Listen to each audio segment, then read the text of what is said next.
안녕하세요 여러분, 반갑습니다. 국민대 김남규입니다. 오늘은 장바구니 분석이라고도 불리는 연관 분석, 어소시에이션에 대해서 같이 공부하도록 하겠습니다. 구체적으로 살펴볼 내용은 이렇습니다. 우선 어소시에이션의 기본 개념에 대해서 살펴보고요. 그리고 연관 분석을 할 때 어떤 점들을 고려해야 하는지 중요한 이슈들을 살펴볼 예정이에요. 그리고 가장 중요한 Interestingness Measure, 좀 생소한 영어 표현인데 흥미성 척도라고 하는 것들, 즉 연관성이 얼마나 강한지, 얼마나 의미 있는지를 알아보는 척도에 대해서 살펴보도록 할 텐데 Confidence, Support, Lift 등을 중요하게 다룰 예정이고요. 이와 관련해서 텍스트 분석에서도 많이 사용되는 PMI, 상호정보량이라는 개념이죠. PMI, PPMI에 대해서도 살펴볼 예정입니다. 어소시에이션 알고리즘 자체를 여러분이 직접 구현할 일은 많지 않겠지만 그래도 방대한 데이터로부터 어떻게 효율적으로 빠른 시간에 어소시에이션 분석을 할 수 있는지를 감을 잡기 위해서 가장 기본이 되는 베이직 알고리즘인 어프리어리 알고리즘에 대해서도 같이 공부하는 시간을 갖도록 하겠습니다. 자, 우리가 오늘 같이 공부하려고 하는 분석은 빈발 패턴을 탐색하는 분석이고요. 다양한 이름으로 불리고 있는데 크게 두 가지 이름으로 불리는 것 같아요. 어소시에이션 룰 마이닝, 연관 규칙 분석, 연관 분석 이렇게 해석이 될 수 있겠고요. 그리고 장바구니 분석, 마켓 바스켓 어널리시스, 이렇게 두 가지 이름으로 많이 불리는데 오늘은 우리는 어소시에이션, 즉 연관 분석이라는 이름으로 많이 사용하게 될 거고요. 실제로 하려고 하는 건 이거죠. 어떤 고객은 바구니에 우유빵, 시리얼을 담아가고 또 어떤 고객은 바구니에 또 이렇게 담아가고 또 다른 고객은 또 다르게 담아가겠죠. 그러면은 주로 어떤 물건들이 같이 바구니에 담기는가, 주로 어떤 물건들이 같이 구매되는가를 알면 마케팅 전략에 활용할 수 있지 않을까 하는 것이 기본 아이디어입니다. 물론 우리가 장바구니 분석이라고 얘기를 하지만 실제로 바구니를 들여다보지는 않잖아요. 고객이 막 움직이는데 어떻게 바구니를 보겠어요? 오프라인 매장의 경우에는 바구니가 아니라 계산대 위에 물건들을 올려놓을 거니까 결제를 하고 나면 영수증에 찍히는, 즉 영수증 하나가 바구니 하나라고 보게 될 거고요. 또 온라인 매장 같은 경우에는 장바구니에 담아서 우리가 결제를 한꺼번에 할 거잖아요. 그러면 그 내역을 우리가 장바구니라고 볼 수 있을 것 같아요.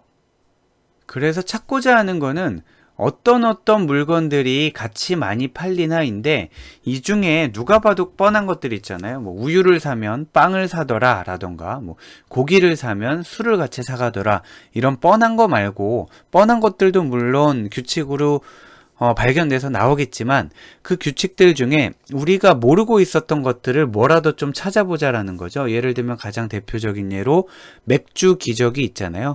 맥주와 기저귀는 여러분 구글에서 맥주 기저귀 이렇게만 검색을 해봐도 데이터 마이닝에 대한 얘기가 잔뜩 나오게 됩니다. 자, 그래서 뭔가 그 빈발하는 패턴들 중에 우리가 몰랐던 패턴들을 한번 찾아볼 수 있지 않을까 하는 게 연관 분석의 가장 핵심이 되겠고요. 사실은 이렇게 물품 구매에서 아이템 간의 관계를 모티브로 해서 이런 분석이 알려지긴 했지만 물품 구매뿐만 아니라 굉장히 다양한 분야에 사용되고 있죠. 예를 들면 연관 키워드, 이런 키워드를 검색하는 사람이 이런 키워드도 동시에 검색하더라.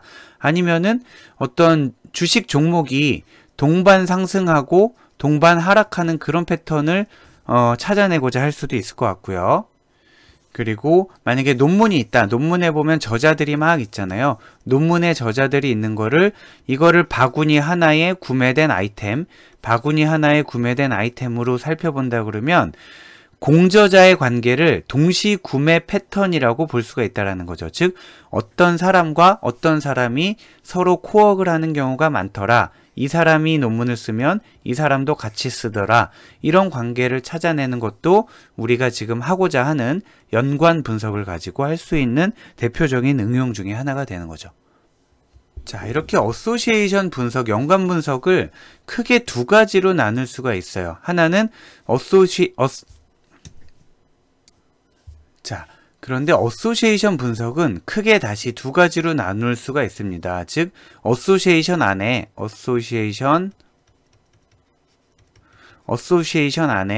어소시에이션이 또 있고요. 시퀀셜이 있게 돼요. 즉, 연관 분석 안에는 진짜 연관 분석도 있고 순차 분석이라는 것도 있습니다. 이 두 가지는 시점에 따라 구분을 하게 되는데, 어소시에이션이라는 거는 동시에 구매하는 것에 관심이 있는 거고요.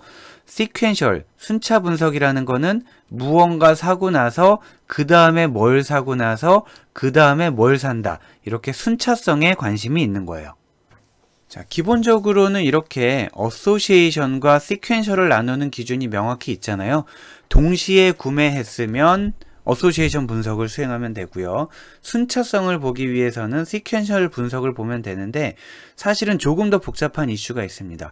어디까지를 동시 구매로 볼 거냐 하는 문제인데, 당연히 이렇잖아요. 당연히 만약에 어떤 고객이 오늘 10시에 물건을 샀어요. 그리고 저녁 19시에 물건을 샀고, 다음날 9시에 또 사고, 다음날 18시에 또 사고, 그 다음날 또 뭐 10시에 또 사고, 뭐 이런 식으로 됐다라고 해봐요.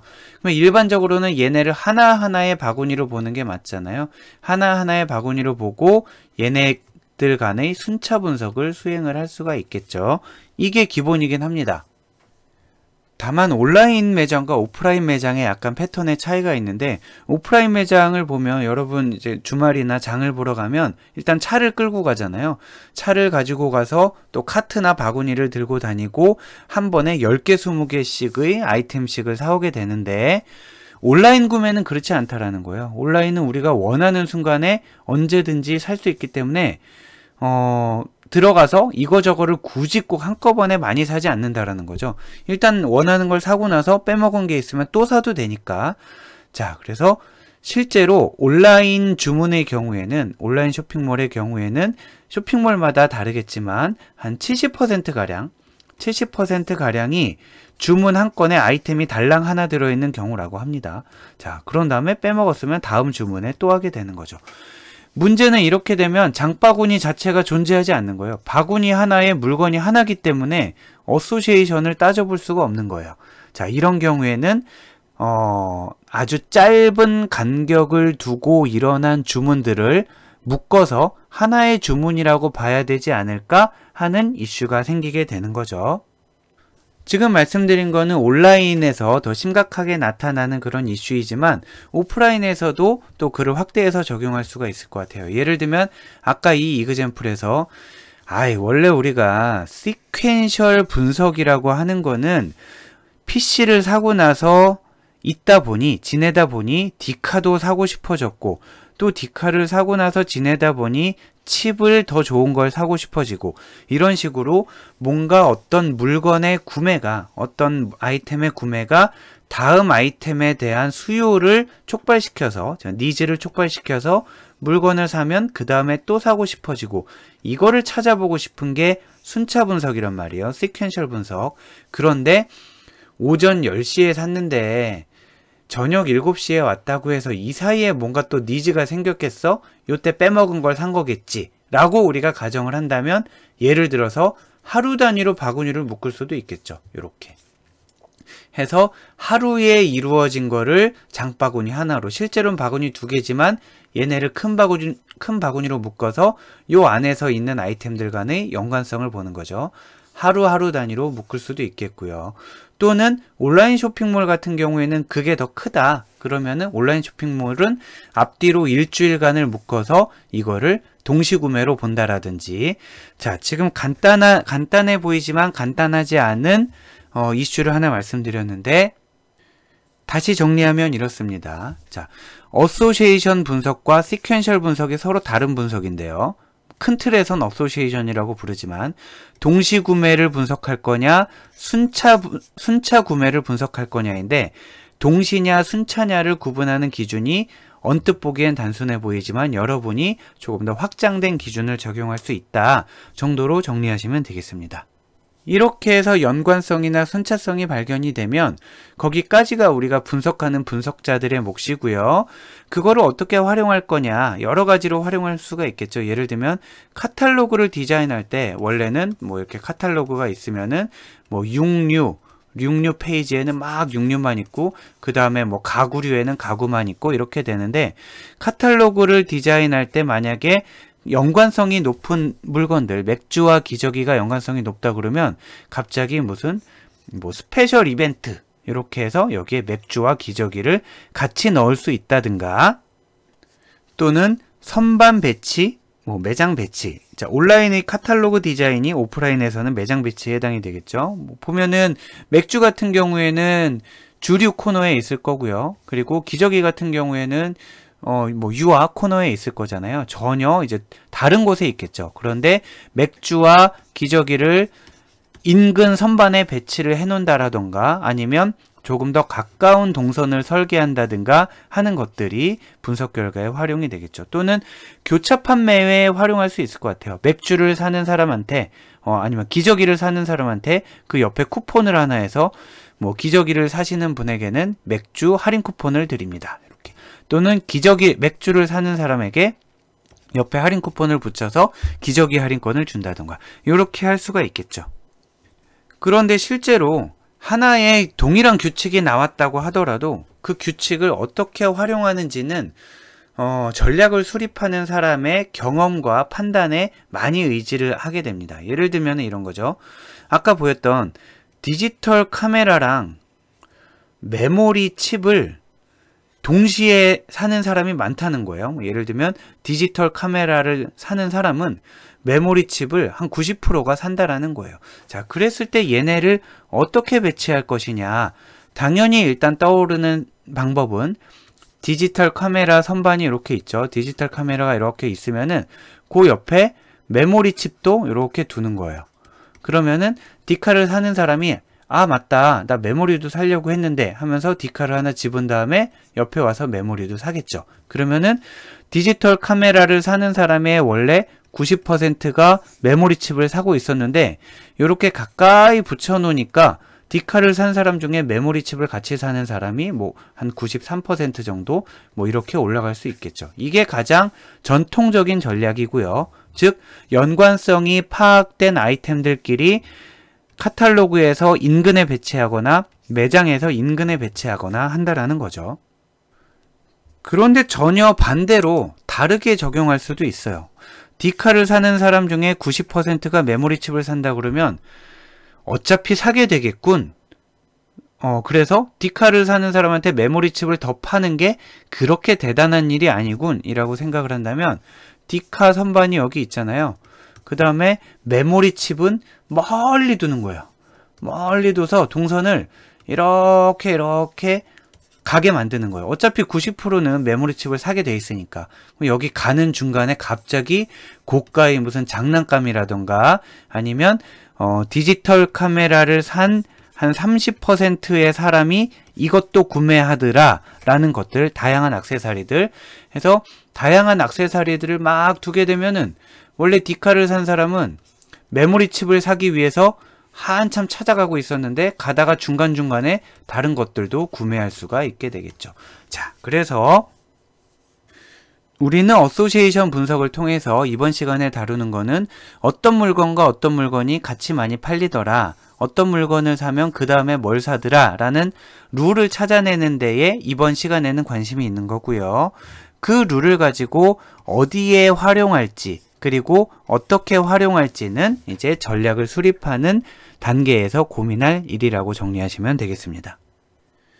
자, 앞에서 잠깐 소개해드린 내용들을 포함해서 연관 분석 관련된 다양한 이슈들을 살펴보도록 하겠습니다.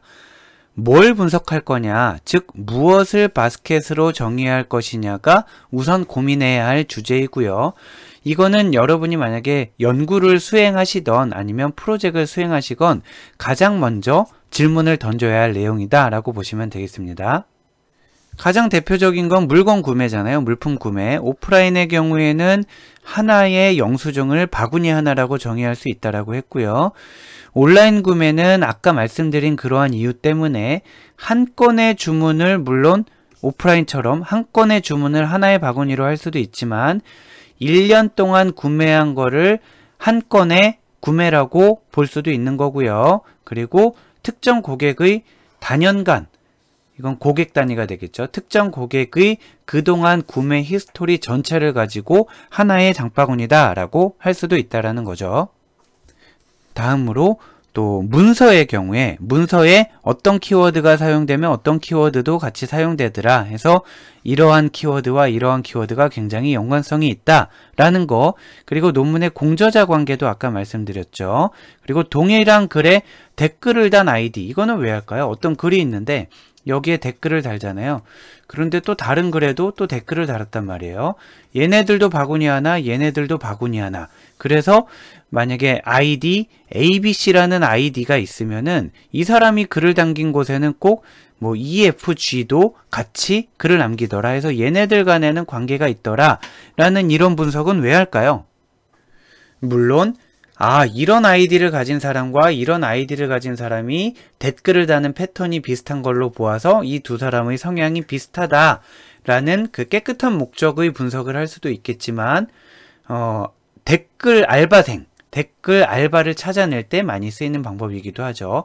늘 얘와 얘가 같은 글에 글을 남기더라 라는 거를 우리가 알게 되면은 혹시 어떤 댓글 알바를 해주는 회사가 있어서 여기에서 이 아이디를 가지고 있는 것은 아닐까? 이런 분석을 할 수도 있겠죠.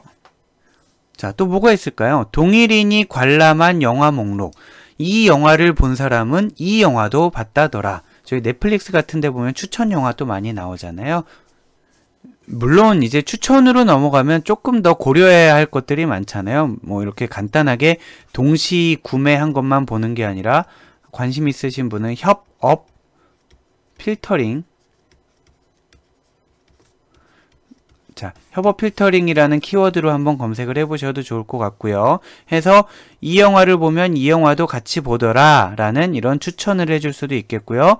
아까 말씀드린 것처럼 동시에 오른 주식 종목, 혹은 동일인이 하루 동안 방문한 사이트, 어떤 사람이 이 사이트도 방문하면 이 사이트도 방문하더라. 뭐 A라는 사이트를 방문하는 사람은 B 사이트도 방문하더라. 이거를 동시 패턴으로 볼 수도 있고 순차 패턴으로 볼 수도 있겠죠.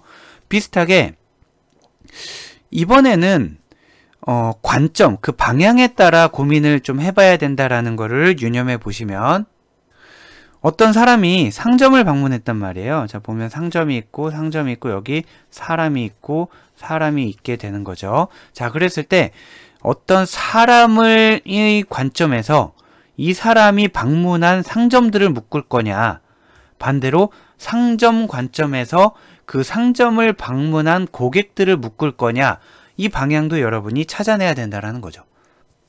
자, 즉 장바구니 분석에서는 무엇이 바구니이고 무엇이 아이템인지를 여러분이 정해야 되는데, 예를 들면 요 왼쪽에 있는 경우에는 동일인이 방문한 상점이다. 그러면 이게 사람인 거예요. 바구니가 사람인 거예요. 자, A라는 사람이 방문한, 홍길동이라는 사람이 방문한 상점은 A라는 상점이 있고 B라는 상점이 있었고요. 또 다른 사람이 방문한 상점은 B라는 상점이 있고 C라는 상점이 있었고, 뭐 이렇게 된다라는 거예요.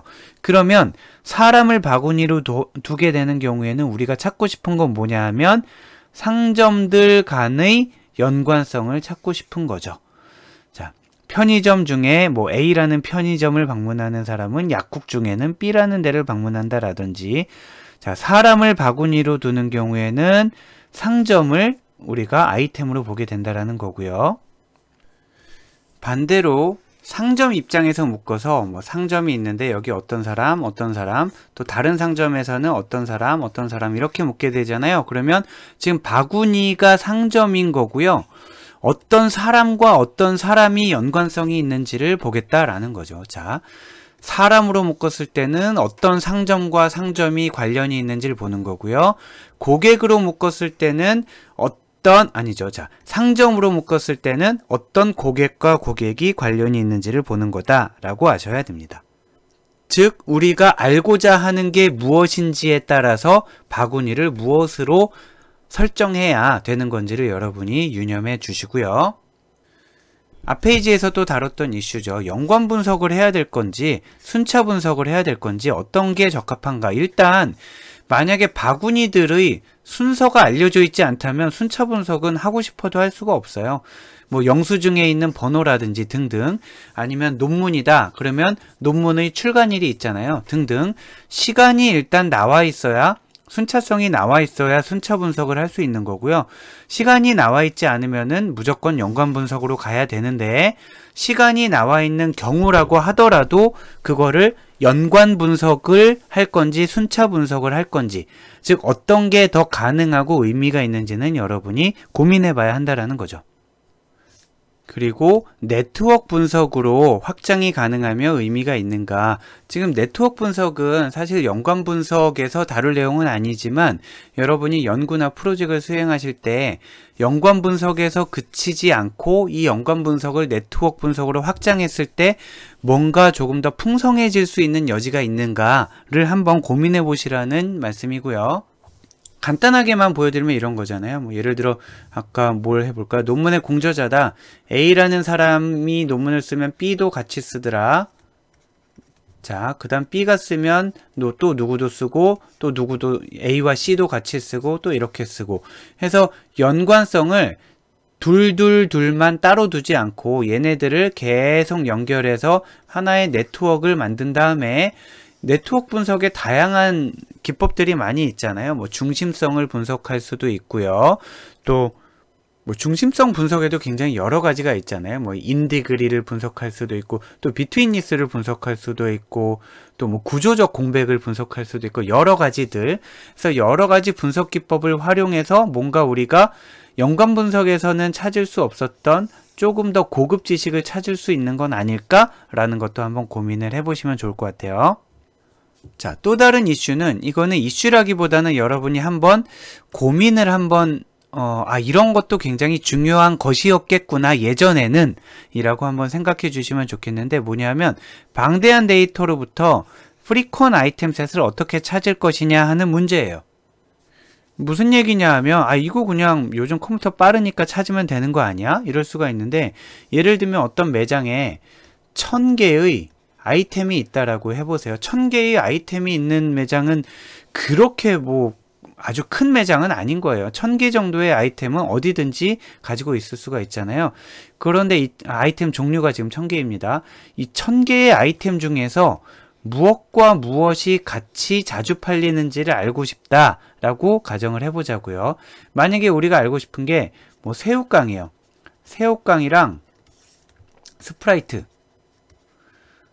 새우깡이랑 스프라이트가 동시에 얼마나 자주 팔리냐 봤더니, 뭐 새우깡은 총 100번 팔렸고 스프라이트는 총 뭐 200번 팔렸는데 그 중에 새우깡과 스프라이트가 같이 팔린 거는 70번이라서 새우깡 100번 중에 70번이 스프라이트와 같이 팔린 거야 라는 분석이 도대체 왜 어렵다라는 거지? 이게 왜 문제지? 라고 생각할 수 있는데, 그게 아니라 그 전 단계를 고민해 보자라는 거예요. 1000개의 아이템이 있잖아요. 1000개의 아이템이 있는데 그 중에 왜 하필 새우깡과 스프라이트에 주목을 했냐라는 거죠. 자, 그 문제입니다. 자, 어떤 아이템에 관심을 가질 건지를 어떻게 찾았냐라는 거예요. 그거야 뭐 1000개에서 가능한 조합을 모두 뽑아내서 그걸 계산하면 되는 거 아니야? 컴퓨터 빠른데? 라고 생각할 수도 있겠지만, 단순히 수학적으로 생각해보면 1000개의 아이템이 있잖아요. 1000개의 아이템 중에 2개를 골라내는 거는 우리 예전에 이제 수학 고등학교 때 배운 거죠. 1000 컨비네이션 2를 하면 1000 곱하기 999 나누기 2가 되는 거죠. 계산해보면 이 값은 50만 근처로 나오게 됩니다. 즉 1000개의 아이템이 있는 작은 가게에서 2개씩 가능한 조합을 따져봤을 때 50만 개가 나오고요. 만약에 10,000개가 있는 매장이다 그러면 여기에 0이 2개가 더 붙어서, 자, 10,000개가 있는 매장이면은 5천만 개의 조합이 나오게 되는 거예요. 그리고 둘 사이의 조합만 하느냐? 그렇지 않단 말이에요. 이렇게 둘만 구하는 게 아니라 이거 두 개를 사면 뭐를 산다더라. 이거 세 개를 사면 뭐를 산다더라. 이런 다양한 조합까지 카운트를 하려면 정말 천문학적인 숫자로 우리가 계산을 해야 되는 상황입니다. 그래서 단순히 가능한 조합 다 해보면 되는 거 아니야? 라는 거는 우리가 계산할 게 아니기 때문에 너무 무책임하게 컴퓨터 혹사하는 거고요. 자, 그래서 방대한 데이터로부터 이러한 가능한 조합을 어떻게 찾을 것이냐, 그거에 대한 해답을 차지한 아주 좋은 알고리즘이 어프리어리 알고리즘. 자, 어프리어리 알고리즘이라는 거고, 얘가 있어서 연관 분석이 이제 활성화되게 되었고요. 물론 이제 어프리어리 알고리즘을 개선한 여러 가지 변형들이 나오게 됐지만 우리는 오늘 수업 뒷부분에 얘에 대해서 살펴볼 예정이에요. 자, 이 알고리즘을 여러분이 개선하거나 구현할 일은 없으니까 부담 없이 들으셔도 될 것 같고요. 여러분이 실제로 더 적극적으로 활용해야 될 부분은 프리퀀 아이템셋으로부터 스트롱한 룰을 어떻게 찾아낼 것이냐. 여러 가지가 나온단 말이에요. 이걸 산 거에 몇 퍼센트가 이거와 이거에 동시 구매되는 게 몇 건. 여러 가지 우리가 소스 지표들을 뽑아낼 수 있는데, 그것들을 가지고 어떻게 스트롱한 룰을 찾을 것이냐, 어떤 게 의미 있는, 어떤 게 강력한 룰이라고 할 수 있는 거냐라고 하기 위해서 다양한 흥미성 척도들이 개발되어 있습니다. 흥미성 척도는 굉장히 많고요. 여러분이 마구 고안을 해내실 수도 있고, 이미 그렇게 전 세계에서 수많은 학자들이 굉장히 많은 척도들을 고안을 했는데, 그 중에 일반적으로 사용되고 요긴하게 사용되는 것들 위주로 살펴보려고 하고요. 자, 마지막 거는 한번 여러분이 고민만 해보시면 될 것 같아요. 자, 도출된 규칙이 설명 가능하냐, 그리고 뭔가 실행할 수 있느냐. 아무리 스트롱한 룰이 나왔어요. 아무리 스트롱한 룰이 나왔다고 하더라도 그 룰이 왜 나왔는지를 설명할 수 없고 그 룰을 써먹을 수 없다면 의미가 없는 거죠. 자, 우리가 사실 하는 거는 여기까지입니다. 얼마나 스트롱한 룰을 뽑아내느냐까지가 우리가 분석할 내용이고요. 그거를 설명하고 설명할 수 있느냐, 실현 가능하냐 등등은 여러분이 실제로 적용할 때 고민해 보셔야 되는 건데, 항상 프로젝트를 해보면 이렇게 되는 것 같아요. 이게 참 어려운 게, 룰이 나왔어요. A를 사면, 예를 들어 A를 사면 B도 산다. 자, 이런 룰을 우리가 뽑아냈어요. 아주 높은 신뢰도, 우리 신뢰도 아직 안 배웠지만 높은 신뢰도를 갖는 이런 룰이 나왔어요. 그래서 클라이언트한테 이 결과를 제시한단 말이에요. A를 사면 B도 산다 라는 룰을 찾았습니다 라고 제시를 하면 둘 중에 하나예요. 클라이언트가 이미 알고 있었던가, 모르고 있었던가, 둘 중에 하나겠죠. 자, 얘를 딱 제시를 하면은, 그 룰은 내가 10년 전부터 알고 있었는데, 우유를 사는 사람이 빵을 산다라는 거는 너무 당연하지 않은가? 그걸 찾기 위해서 지금 2억을 들인 건 아닌데? 이렇게 되는 거예요. 자, 첫 번째, 우리가 찾은 규칙 중에 도메인에서 이미 알려져 있는 지식은 별로 환영받지 못하는 거죠. 자, 두 번째. 그러면 모르는 지식. 자, 클라이언트가 모르는 지식을 찾아야 되는 거예요. 자, 예를 들면은 뭐라고 해요? 우유를 사는 사람이 아령을 산다. 네, 우유를 사는 사람이 아령을 산다. 그러면은 이 클라이언트가 이제 몰랐던 거예요. 몰랐던 룰을 가지고 가면 우와, 대단합니다라고 하지 않아요. 이거 분석 제대로 된 거 맞아요? 도대체 걔네들이 왜 같이 구매되는 거죠? 라고 물어보게 된다라는 거죠. 그때 우리가 우유를 사는 사람이 아령을 사는 거는 이건 우연이 아니고 이유가 있습니다. 예를 들면 단백질, 몸을 키우기 위해서, 벌크업을 하기 위해서 근육 운동을 하면서 같이 우유도 먹는 것으로 보이고요. 그렇게 생각한 근거는 이렇습니다 하면서 또 다른 백업 자료가 있어야 된다라는 거예요. 만약에 A와 B 사이의 연관성을 여러분이 발견해서 클라이언트한테 레포팅을 했는데, 클라이언트가 그거 참 새롭군요. 근데 도대체 왜 그런 룰이 나왔을까요? 라고 했는데 설명을 못 하잖아요. 그건 폐기되게 됩니다. 설명도 못하는 걸 가지고 마구 써먹을 수는 없단 말이에요. 예를 들면 우리 여러 번 말씀드리는 맥주와 기저귀도 있잖아요. 그게 정말 그런 건지 증명할 방법은 없지만 맥주와 기저귀가 왜 같이 팔릴까? 기저귀를 이만큼 사기 위해서 차를 끌고 퇴근하고 들렸죠. 월마트에 들려서 기저귀를 이만큼 싣고 나서 기왕 여기까지 온 김에 맥주도 한 팩 사야지 라고 할 거라는 거예요. 이런 식으로 해석을 할 수 있고, 즉 설명을 할 수 있어야 한다 라는 거고요. 보다 현실적으로는 이렇게 되는 것 같아요. 제 경험으로는 만약에 룰을 뽑게 되면 뭐 1등부터 한 50등까지 뽑잖아요. 1등부터 50등까지 룰을 쫙 뽑게 되면 쫙 상위에는 클라이언트가 이미 알고 있는 룰들이 좀 나와요. 네, 너무나 자명한 것들. 그런 다음 중간중간에 클라이언트가 모를 만한 것들이 이렇게 섞여 있어요. 쭉쭉쭉 이렇게 섞여 있어요. 자, 그러면은 이제 이걸 가져가면 보고를 할 때 이렇게 되는 거죠. 얘네들을 이제 하이라이트를 해서 가져가는 거죠. 그러면은 이러이러한 규칙들이 조금 더 새로운 것으로 보입니다 라고 할 때 그렇게 불신하지는 않아요. 왜냐하면 본인이 알고 있는 룰들이 여기에 이렇게 많이 나왔기 때문에 분석 자체가 잘 됐다라고 일단 믿어주는 경향이 있죠. 그런데 이런 게 나온 걸 보니 분석은 잘 됐는데 도대체 얘는 뭐지? 라고 하면서 호의를 갖고 좀 열린 마음으로 궁금해하게 된다라는 거예요. 그러면 그때 백업 자료는 이렇습니다 라고 하면서 아무튼 설명은 할 수 있어야 된다라는 겁니다. 자, 이제 그럼 앞 페이지에서 다루었던 흥미성 척도, 즉 스트롱한 룰을 뽑아내기 위한 여러 가지 자료들을 살펴볼 텐데, 네, Interestingness Measure, 흥미성 척도라고 번역을 하게 되고요. 가장 먼저 쉽게 찾을 수 있는 게 Support라는 척도입니다. 지지도, 우리말로 지지도라고 번역을 하는데, 이 지지도에는 절대 지지도와 상대 지지도 이렇게 구분을 할 수 있는데, 사실은 그냥 지지도라고 하면 상대 지지도를 얘기를 해요. 절대 지지도는 좀 이론적으로 탄탄하게 하기 위해서 절대 지지도라는 개념도 있다라고 보여주는 거고요. 우리가 지지도라고 할 때는 보통 상대 지지도를 많이 의미를 하고, 절대 지지도는 다른 용어로 많이 써요. 무슨 용어로 쓰냐면 frequency란 용어로 많이 쓰게 됩니다. 자, 얘네에 대해서 자세히 살펴볼게요. 자, 첫 번째, 절대 지지도, 사실 frequency라고 이해하는 게 더 좋죠. 특정 아이템 셋을 포함하고 있는 트랜잭션의 수인 겁니다. 예를 들어 지금 장바구니가 하루 종일 팔린 게 이제 4건이에요. 4명의 고객이 왔다 갔어요.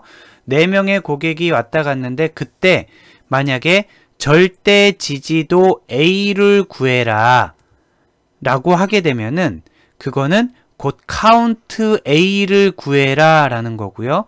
프리퀀시 A를 구해라 라는 거예요. 그러면은 이때 전체 트랜잭션 중에 A가 포함된 바구니가 몇 개냐? 4개잖아요. 그래서 4라고 적게 되는 겁니다. 만약에 절대 지지도로서 서포트 2를 구해라 라고 하게 되면은, 서포트 2를 구해라 라고 하게 되면은 하나, 둘, 그러니까 2 이렇게 되는 거죠. 해서 서포트가 절대 지지도로 사용됐을 때는 카운트, 프리퀀시라는 뜻과 같다라고 정리하시면 되겠습니다. 하지만 실제로는 이 세 가지 표현 중에 카운트와 프리퀀시는 절대 지지도에 사용이 되지만 서포트는 절대 지지도를 나타내는 용도로 잘 사용이 안 돼요. 왜냐하면은 상대 지지도를 나타낼 때 서포트라는 용어를 쓰기 때문에 똑같이 서포트 그러면은 언제 상대고 언제 절대인지 잘 모르잖아요. 그래서 별 특별한 이유가 있지 않은 한은 얘는 쓰지 않아요. 얘는 쓰지 않고 절대 지지도는 카운트나 프리퀀시로 쓰고요. 상대 지지도에 서포트라는 용어를 사용하게 되는데, 그 뜻은 여기가 달라지는 거죠.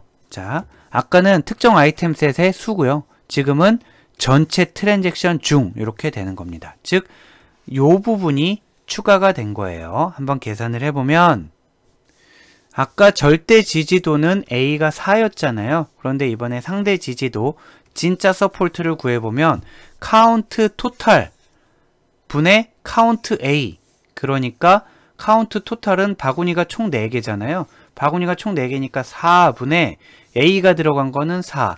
그러면 서포트는 1.0 혹은 100%가 되는 겁니다. 다른 거 한번 해볼까요? 서포트 2를 구해볼게요. 서포트 2를 상대 지지도로 구해볼게요. 서포트 2를 구해보면 전체 바구니는 총 4개잖아요. 4개잖아요. 4개 여전히. 그 중에서 2가 포함된 바구니는 2개니까 이때는 0.5. 이 값을 상대 지지도 렐러티브 서포트라고도 하고 일반적으로 우리가 그냥 지지도, 그냥 서포트라고 하면 이 값을 나타내게 됩니다. 자, 그런데 지지도는 지금 본 것처럼 이렇게 하나의 아이템에 대해서 쓰이는 것보다는 이렇게 2개의 아이템에 대해서 쓰이는 경우가 더 많은데 사실은 이것도 하나의 아이템은 아니에요. 얘가 아이템 집합이 될 수도 있습니다. 얘도 아이템 집합, 얘도 아이템 집합이 될 수 있는데 일단은 논의를 간단하게 하기 위해서 얘네가 각각 하나의 아이템이라고 보도록 할게요. 자, 그랬을 때 이렇게 하나의 아이템이 전체 중에 몇 번 나왔나 뭐 이렇게 사용될 수도 있지만 보통은 이렇게 사용이 돼요. A와 B. 그리고 아마 설명을 제가 드리고 나면 여기가 왜 교집합이 아니라 합집합이지? 이렇게 여러분이 헷갈리실 수가 있는데 합집합이 맞습니다. 얘는 뭐냐면 A와 B의 서포트는 뭐냐면 전체 트랜잭션 분의 A와 B가 동시에 구매된 트랜잭션 수를 나타내는 거예요. 우리가 동시에 구매된 그러면 교집합이다라고 오해할 수 있잖아요. 근데 그게 아니라 만약에 맥주라는 아이템과 기저귀라는 아이템을 동시에 구매했다라는 거예요. 만약에 맥주 교집합 기저귀 하면은 공집합이잖아요. 그게 아니라 맥주 합집합 기저귀 해야 맥주와 기저귀가 같이 들어있을 거 아니에요. 자, 그래서 합집합이 맞고요. 자, 이렇게 2개의 아이템 셋이 들어있을 경우에는 전체 중에 2개가 동시에 출현한 거를 나타냅니다. 예를 들면은 A와 B, 진짜로 A와 B를 구해볼게요. A와 B 말고 A와 D를 구해볼게요. A와 D를 구해보면은 전체 트랜잭션은 여전히 4건이잖아요. 4건 중에 A와 D가 동시에 나온 거는 하나, 둘, 3건이네요. 그래서 4분의 3 하면은 0.75가 이제 이 값이 되는 거예요. A와 D인 경우에 A와 D의 서포트가 0.75가 되는 거죠.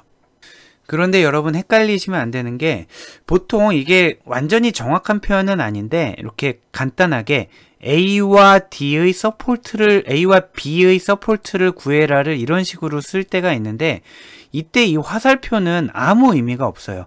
이 화살표를 왜 쓰게 되냐 하면 우리가 뒤에 컨피던스라는 거를 배울 텐데 컨피던스는 방향이 굉장히 중요하거든요. 그래서 A를 산 사람이 B도 같이 사는 신뢰도를 구해라 뭐 이런 식으로 하게 되는데 이 컨피던스랑 노테이션을 맞추기 위해서 서포트에도 화살표를 쓰는 경우가 있는데 서포트에는 화살표가 아무 의미가 없습니다. 틀렸다라고 말할 수는 없지만 아무 의미가 없다라고 이해를 하시면 되겠고 그래서 만약에 서포트 A 화살표 B 하게 되면 그냥 A 합집합 B라고 여러분이 이해를 하시면 돼요. 즉 전체 분의 A, B를 동시 구매한 거 이렇게 계산을 하시면 되겠습니다. 한번 방향에 정말 관계가 없는지 보도록 할까요? C2의 지지도 서포트를 구해볼게요. C2의 서포트 전체 중에 C와 E를 동시에 구매한 건 한 건이잖아요. 자, 이렇게 되는 거죠.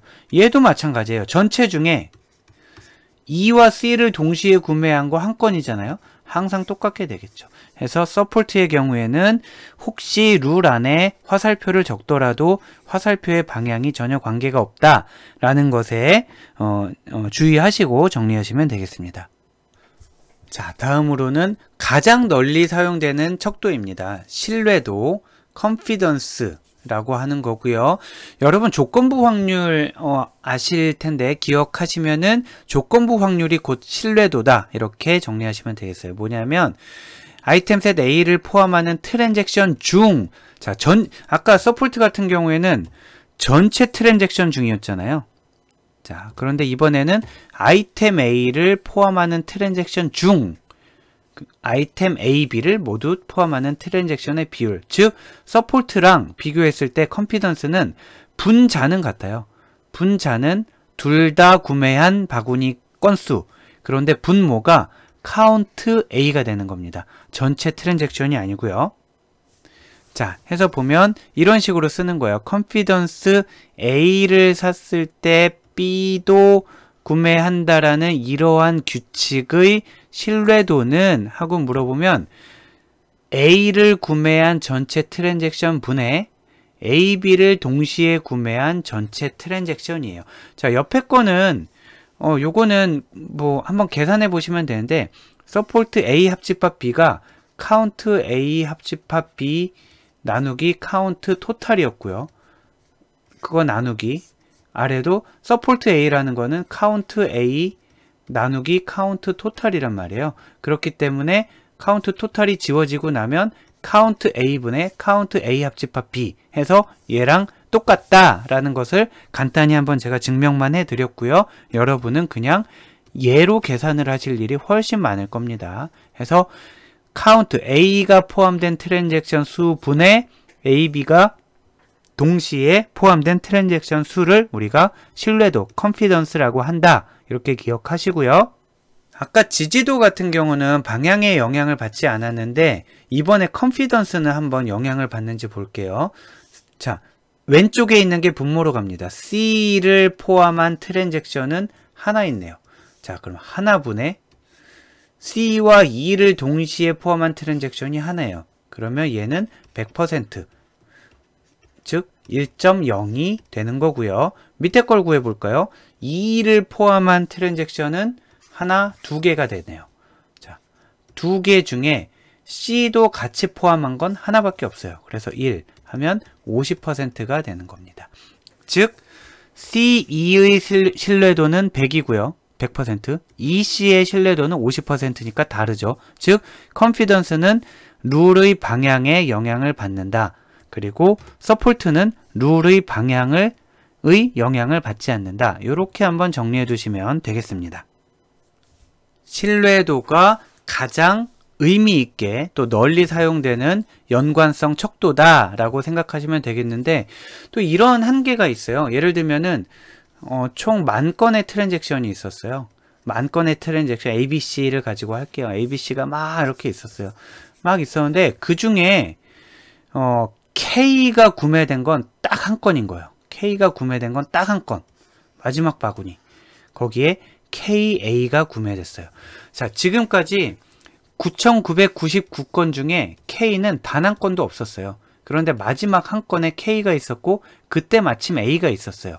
그랬을 때 신뢰도를 한번 구해보는데 KA의 신뢰도를 한번 구해보면 어떻게 될까요? 자, 이 위에서 A가 몇 번 나왔는지는 중요하지 않고요. 자, 보면 K가 몇 번 나왔을까요? 자, K는 딱 한 번 나왔다고 그랬잖아요. 1분의. 그리고 K와 A가 동시에 나온 것도 하나밖에 없겠죠. 1. 그래서 100% 이렇게 됩니다. 지금 이 말씀을 왜 드리냐면 자, K가 구매됐다 하면 그 바구니에 A가 있을 확률이 100%라는 거예요. 근데 이 규칙을 여러분이 자신 있게 내세우기는 어렵다라는 거죠. 왜냐하면은 아니 K가 나온 거 중에 A가 나온 거는 100%인데 전체 중에 K와 A 지금 K가 한 번밖에 안 팔렸는데 0.01% 정도 나온 건데 이게 우연일지 아닐지 어떻게 알아? 라고 해서 자신 있게 밀 수가 없다라는 거예요. 그래서 얘가 그래도 뭐 K가 전체 중에 그래도 몇 번 정도는 좀 이렇게 나와줘야 우리가 얘를 믿고 의지할 수 있지 않을까 해서 우리가 신뢰도 더하기 지지도라는 거를 사용하게 된다라는 거죠. 자, 예를 들면 지금 똑같은 요 이그젬플 있잖아요. 요 이그젬플에서 아까 KA라는 룰의 신뢰도를 구했더니 100%였잖아요.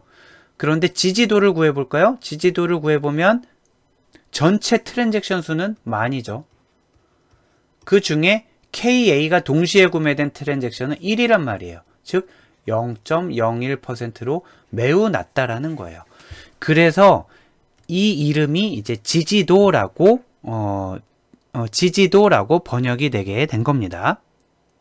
영어로도 support라는 뜻이 지지도라는 뜻을 잘 나타내고 있죠. 그래서 여러분이 실제로 사용하실 때는 아무래도 신뢰도에 더 비중을 둘 수밖에 없어요. 조건부 확률. 자, 신뢰도가 높으면 어느 정도 관심을 가질 룰이긴 한데 전체 중에 그래도 어느 정도는 건수를 차지해줘야 신뢰도가 의미를 갖게 된다라는 거죠. 그 어느 정도 건수를 차지해줘야 라는 부분을 뒷받침하기 위해서 지지도를 병행해서 사용하게 되고요. 실제로 신뢰도 플러스 지지도, 플러스가 산술적으로 더하라는 게 아니라 신뢰도와 지지도 이 두 가지를 가장 널리 사용하게 됩니다.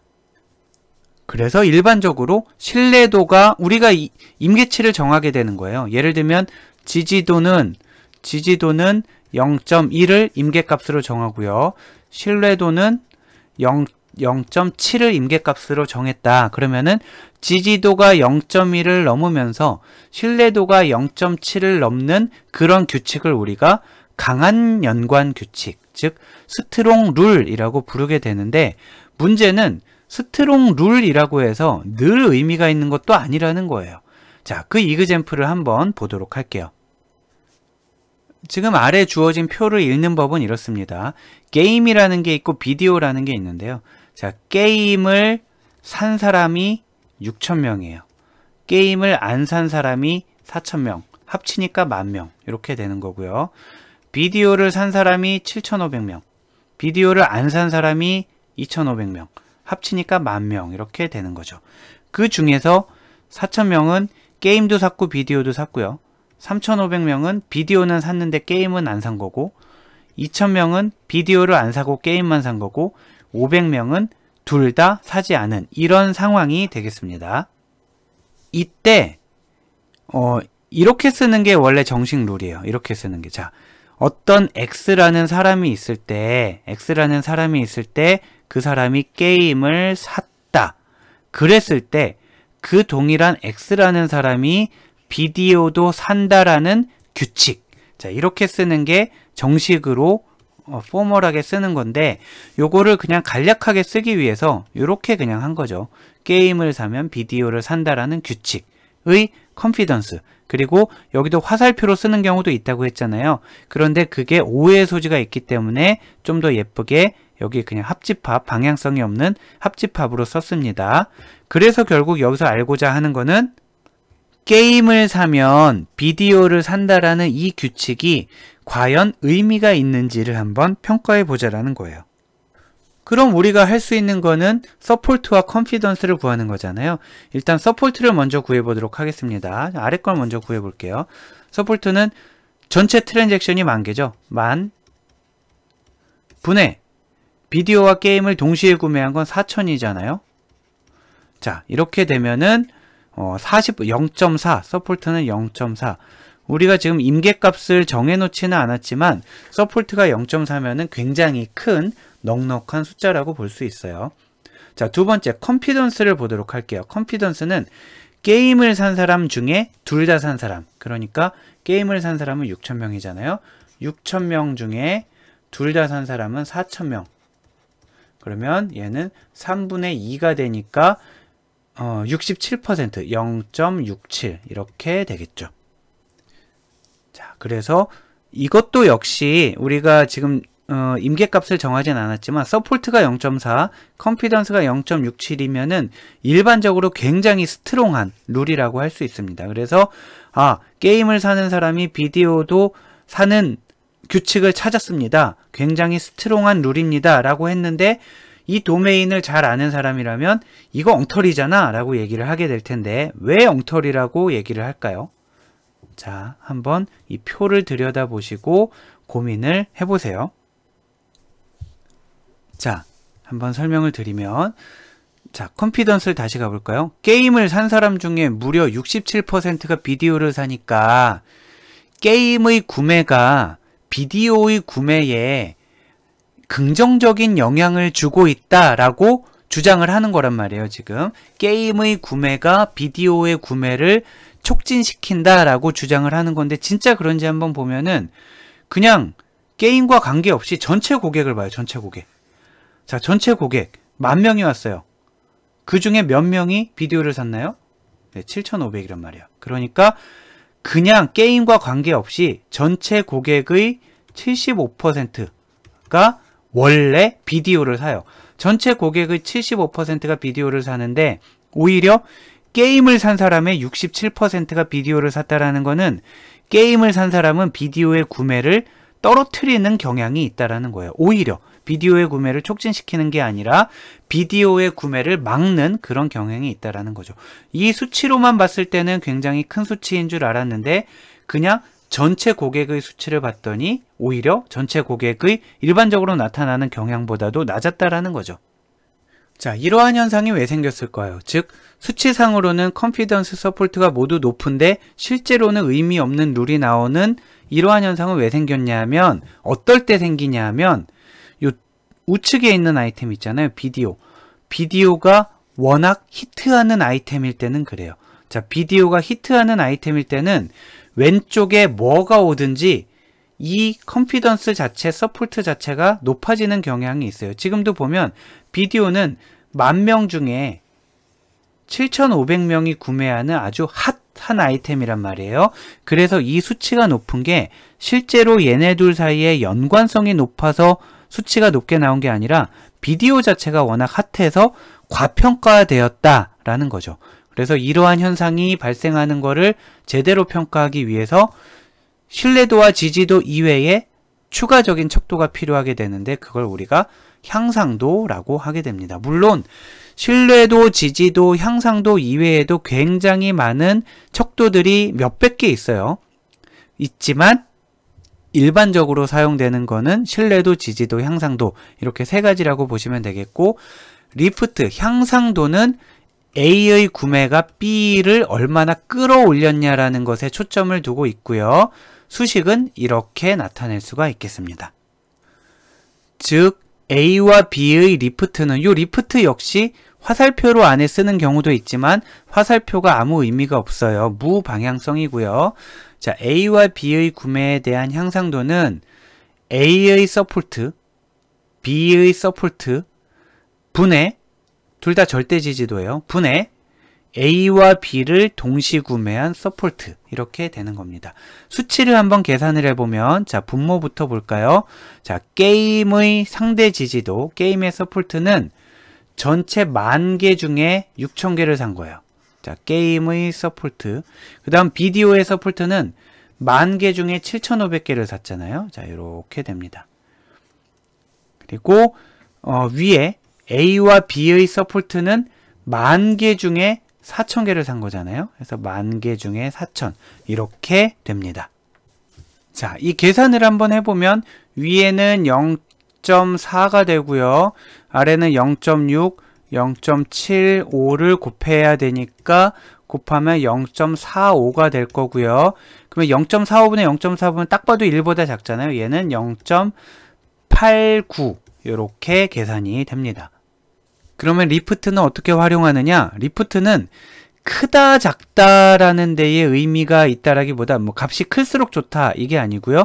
1을 기준으로 평가를 하게 됩니다. 만약에 리프트 값이 1이 나오면 서로 독립이에요. 서로 상관없다라는 거예요. 예를 들어서 리프트 게임 비디오 값이 1이 나왔다. 그러면은 게임을 사는 게 비디오의 구매에 긍정적인 영향을 미치느냐 부정적인 영향을 미치느냐 그러면 아무 영향도 안 미친다 이렇게 되는 거예요. 게임을 샀다고 비디오를 더 사는 것도 아니고 덜 사는 것도 아니고요. 만약에 리프트가 1보다 작은 지금 0.89니까 이 케이스가 되겠죠. 그러면 negatively correlated 해서 게임을 사면 오히려 비디오를 구매를 막는 경향이 있는 거고요.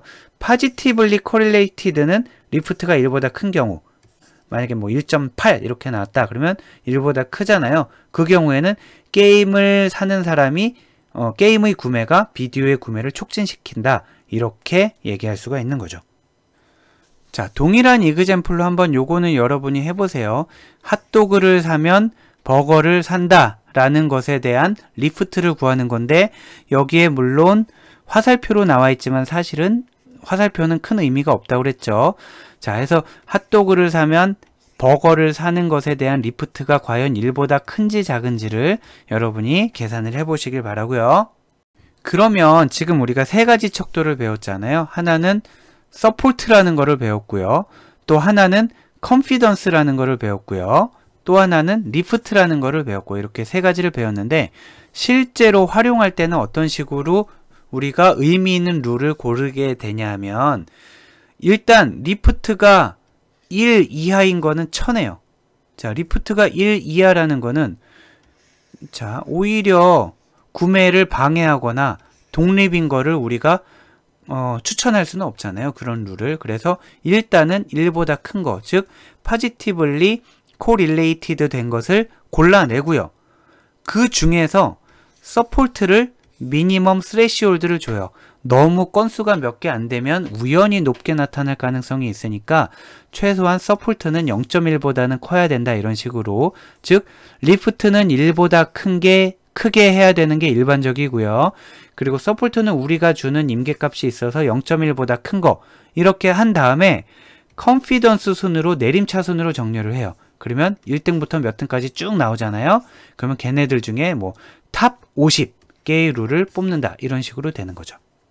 자, 다시 정리하면 만약에 우리가 탑 50개의 룰을 뽑고 싶다 그러면은 리프트가 1보다 큰 것만 먼저 골라내고 그 다음에 서포트가 우리가 준 임계값보다 큰 거를 또 골라내서 그 다음 컨피던스로 정렬해서 위에서 50개를 뽑으면 그게 의미 있는 룰 50개의 후보가 된다. 이렇게 정리하시면 되겠습니다.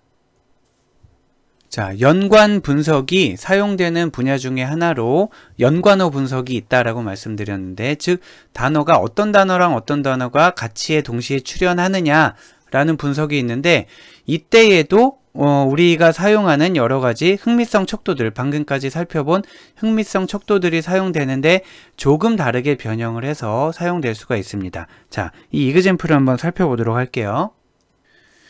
예를 들면 요게 지금 바구니 하나인 거예요. I can drive a car 라는 바구니가 있고 얘네가 이제 아이템들인 거예요. 얘네들이 아이템 이렇게 돼 있는데, 만약에 이 단어들 중에 car라는 단어에 우리가 관심이 있는 거예요. 그 car라는 단어가 어떤 단어랑 더 관련이 있을까요?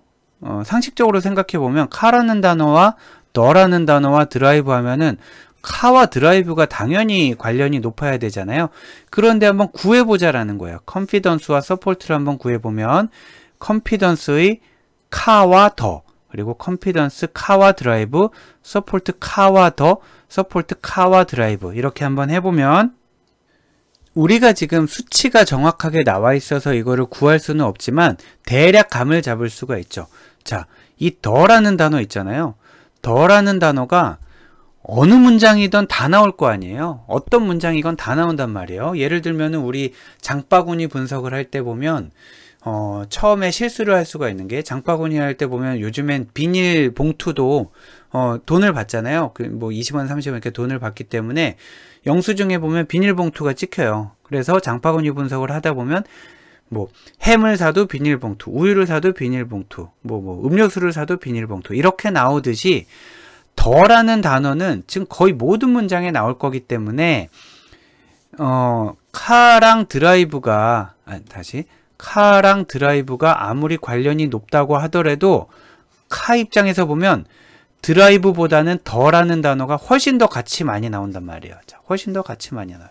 그래서 컨피던스와 서포트만 가지고 계산을 하게 되면 카에서 드라이브로 가는 룰보다 카에서 더로 가는 룰이 훨씬 더 강하게 나온다라는 거고요. 그래서 고빈도 단어, 즉 더라는 단어는 지금 카 때문에 많이 나오는 게 아니잖아요. 더라는 단어는 카가 있어서 많이 나오는 게 아니라 원래 많이 나오는 단어잖아요. 그래서 고빈도 단어인 더에 페널티를 부여해야 한다라는 개념이고요. 이게 바로 우리가 방금 전에 살펴본 리프트랑 완전히 동일한 개념입니다. 더라는 단어가 많이 나오긴 했지만 과연 그 많이 나오는 거에 카라는 단어가 향상에 기여를 했느냐 안 했느냐를 살펴보겠다라는 거죠. 리프트에서와 동일한 개념을 단어의 동시출현 분석에도 사용을 하게 되고요. 다만 전통적인 데이터 마이닝 연관성 분석에서는 리프트라는 용어를 쓰게 되고, 단어의 동시출현 분석 비교에서는 PMI라는 용어로 사용하게 되는데, 완전히 동일하진 않고 리프트 앞에 로그 2를 취한 값을 사용하게 됩니다. 자, 로그 2를 취하는 이유는 지금 이 부분은 약간 번외로 설명을 드리는 거기 때문에 헷갈리시면 그냥 건너뛰셔도 좋은데, 예를 들면 한 비트 정보가 있어요. 자, 동전 하나. 한 비트 정보가 있으면 여기에 집어넣을 수 있는 단어가 1 아니면 0이잖아요. 만약에 2비트 정보가 있어요. 그러면 여기에는 00, 01, 10, 12를 넣을 수가 있죠. 만약에 3비트 정보가 있어요. 그러면 자, 요렇게와 100, 101, 110, 111 해서 이렇게 될 수가 있죠. 그래서 만약에 비트가 n개 있다. 그러면은 이 n개의 비트를 사용해서 나타낼 수 있는 정보량은 2의 n승이 되는 거고요. 정보량이. 그래서 양변에 로그 2를 취하면은 이게 비트수라고 할게요. 양변에 로그 2를 취하면은 b는 로그 2의 i가 되는 거잖아요. 즉 필요한 정보량에 로그 2를 취하게 되면 필요한 비트 수를 우리가 알 수 있다라는 거죠. 그래서 텍스트를 다루는 분야에서는 모든 것을 정보 하나하나를 정보라고 인식을 하는 경향이 있기 때문에 정보의 단위를 비트의 단위로 환산하기 위해서 로그 2를 취하는 경우가 많습니다. 그러다 보니까 우리가 아까 구했던 리프트 있잖아요. 자, 리프트에다 로그 2를 취한 게 PMI가 되는데 요 이그젬플은 뒤에서 다시 살펴보도록 할 거고요. 자, PMI는 점별 상호 정보량이라고 하는데 주로 텍스트 분석에서 단어 간 연관성 분석에 사용된다라고 제가 적긴 했는데 PMI는 여러 곳에 사용이 됩니다. 자, 여러 곳에 사용이 되고 어디에 사용되는 여러분이 한번 인터넷 검색을 해보시면 좋을 것 같고요. 지금 요 말은 약간 오해 소지가 있는데 그게 아니라 텍스트 분석을 하는 경우에는 자, 텍스트 분석의 영역에 있어서 PMI는 단어 간 연관성 분석을 할 때 척도로 사용된다라고 정리하시면 되겠고 일반적인 연관 분석, 우리가 오늘 다루고 있는 일반 연관 분석에서의 향상도와 굉장히 유사해서 사실은 오늘 PMI를 다루는 것보단 텍스트 분석에서 다루어도 적합한데 향상도와 워낙 유사해서 나중에 헷갈리기 때문에 같이 한번 비교를 해보고 있습니다. 자, PMI의 식은 이렇습니다. 앞에 로그 2가 있다라고 그랬죠. 로그 2가 있는 거는 자, 계속 있게 되고 로그 2를 빼고 나머지 부분 여기를 보면 X라는 단어가 발생할 확률, Y라는 단어가 발생할 확률, 그리고 X와 Y가 동시에 발생할 확률 이렇게 되는 거고요. 확률이다 보니까 전체 문서수분의 X와 Y가 동시에 출현한 문서수, 이게 문서 단위일지 단어 단위, 문장 단위일지는 모르겠습니다만 자, 전체 문서수 중에 X가 출현한 문서수, 전체 문서수 중에 Y가 출현한 문서수를 하게 되면 이 뒷부분은 리프트랑 똑같이 계산을 하게 되는 거죠. 그래서 만약에 한번 계산을 해보면 전체 문서수가 혹은 문장수라고 할게요. 이제 자, 전체 문장이 10,000개의 문장이 있었어요. 그런데 더라는 문장은 1000개의 문장에서 나타났어요. 사실은 더 나타났겠죠. 거의 10,000개에서 다 나타났을 거예요. 근데 카라는 단어는 20번밖에 안 나타났고요. 드라이브라는 단어는 10개의 문장에서 나타났어요. 근데 카라는 단어가 20개 문장에서 나타났는데 카와 더가 동시에 출현한 문장이 10개였다라는 거죠. 그리고 카와 드라이브가 각각은 20번, 10번 나타났는데 동시에 출현한 게 5번이라는 거예요. 그러면 지금 보면 카와 더가 동시에 출현한 게 10번이고요. 카와 드라이브가 동시에 출현한 게 5번이면은 10번이 더 많이 나온 거잖아요. 하지만 우리의 취지는 더라는 단어는 워낙 흔해 빠진 단어니까 여기서 10번 나온 게 대단하지 않다. 이거를 만들어주고 싶은 거잖아요. 자, 그래서 이 식에 집어넣어서 계산을 해보면요. 네, 이 식보다는 요 마지막에 있는 요 식이 한 번 더 약분이 돼서 더 편할 것 같은데, 자, 보면은 전체 문장의 수는 만이죠. 전체 문장의 수는 만이고요. 그리고 더와 카가 동시에 나타난 문장의 수는 10번이고요. 그리고 더가 나타난 문장의 수는 1000이고요. 카가 나타난 문장의 수는 20입니다. 그리고 얘를 계산한 다음에 거기 로그 2를 취했더니 2.32가 나왔다고 하고요. 마찬가지로 카와 드라이브에 대해서도 한번 해봤더니 전체 문장수 그대로 있고요.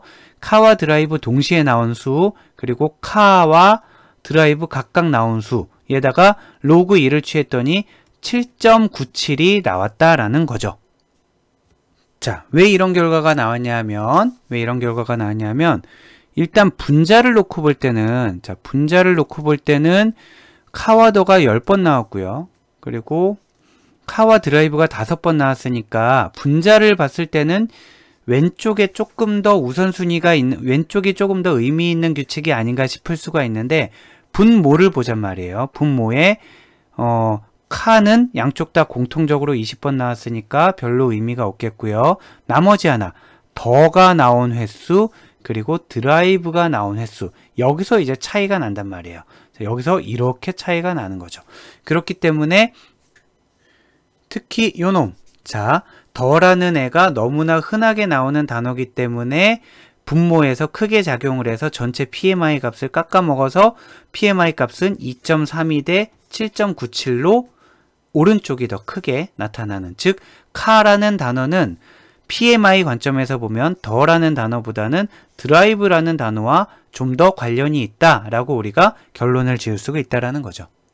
자, 지금 보신 것처럼 PMI는 리프트에다가 로그 2를 취한 거다라고 정리를 하시면 되는데, 이 로그 2를 취하는 것 때문에 약간 계산상의 문제가 발생할 수 있는데, 예를 들면은 동시에 출현한 횟수가 뭐 여긴 지금 5라고 있었잖아요.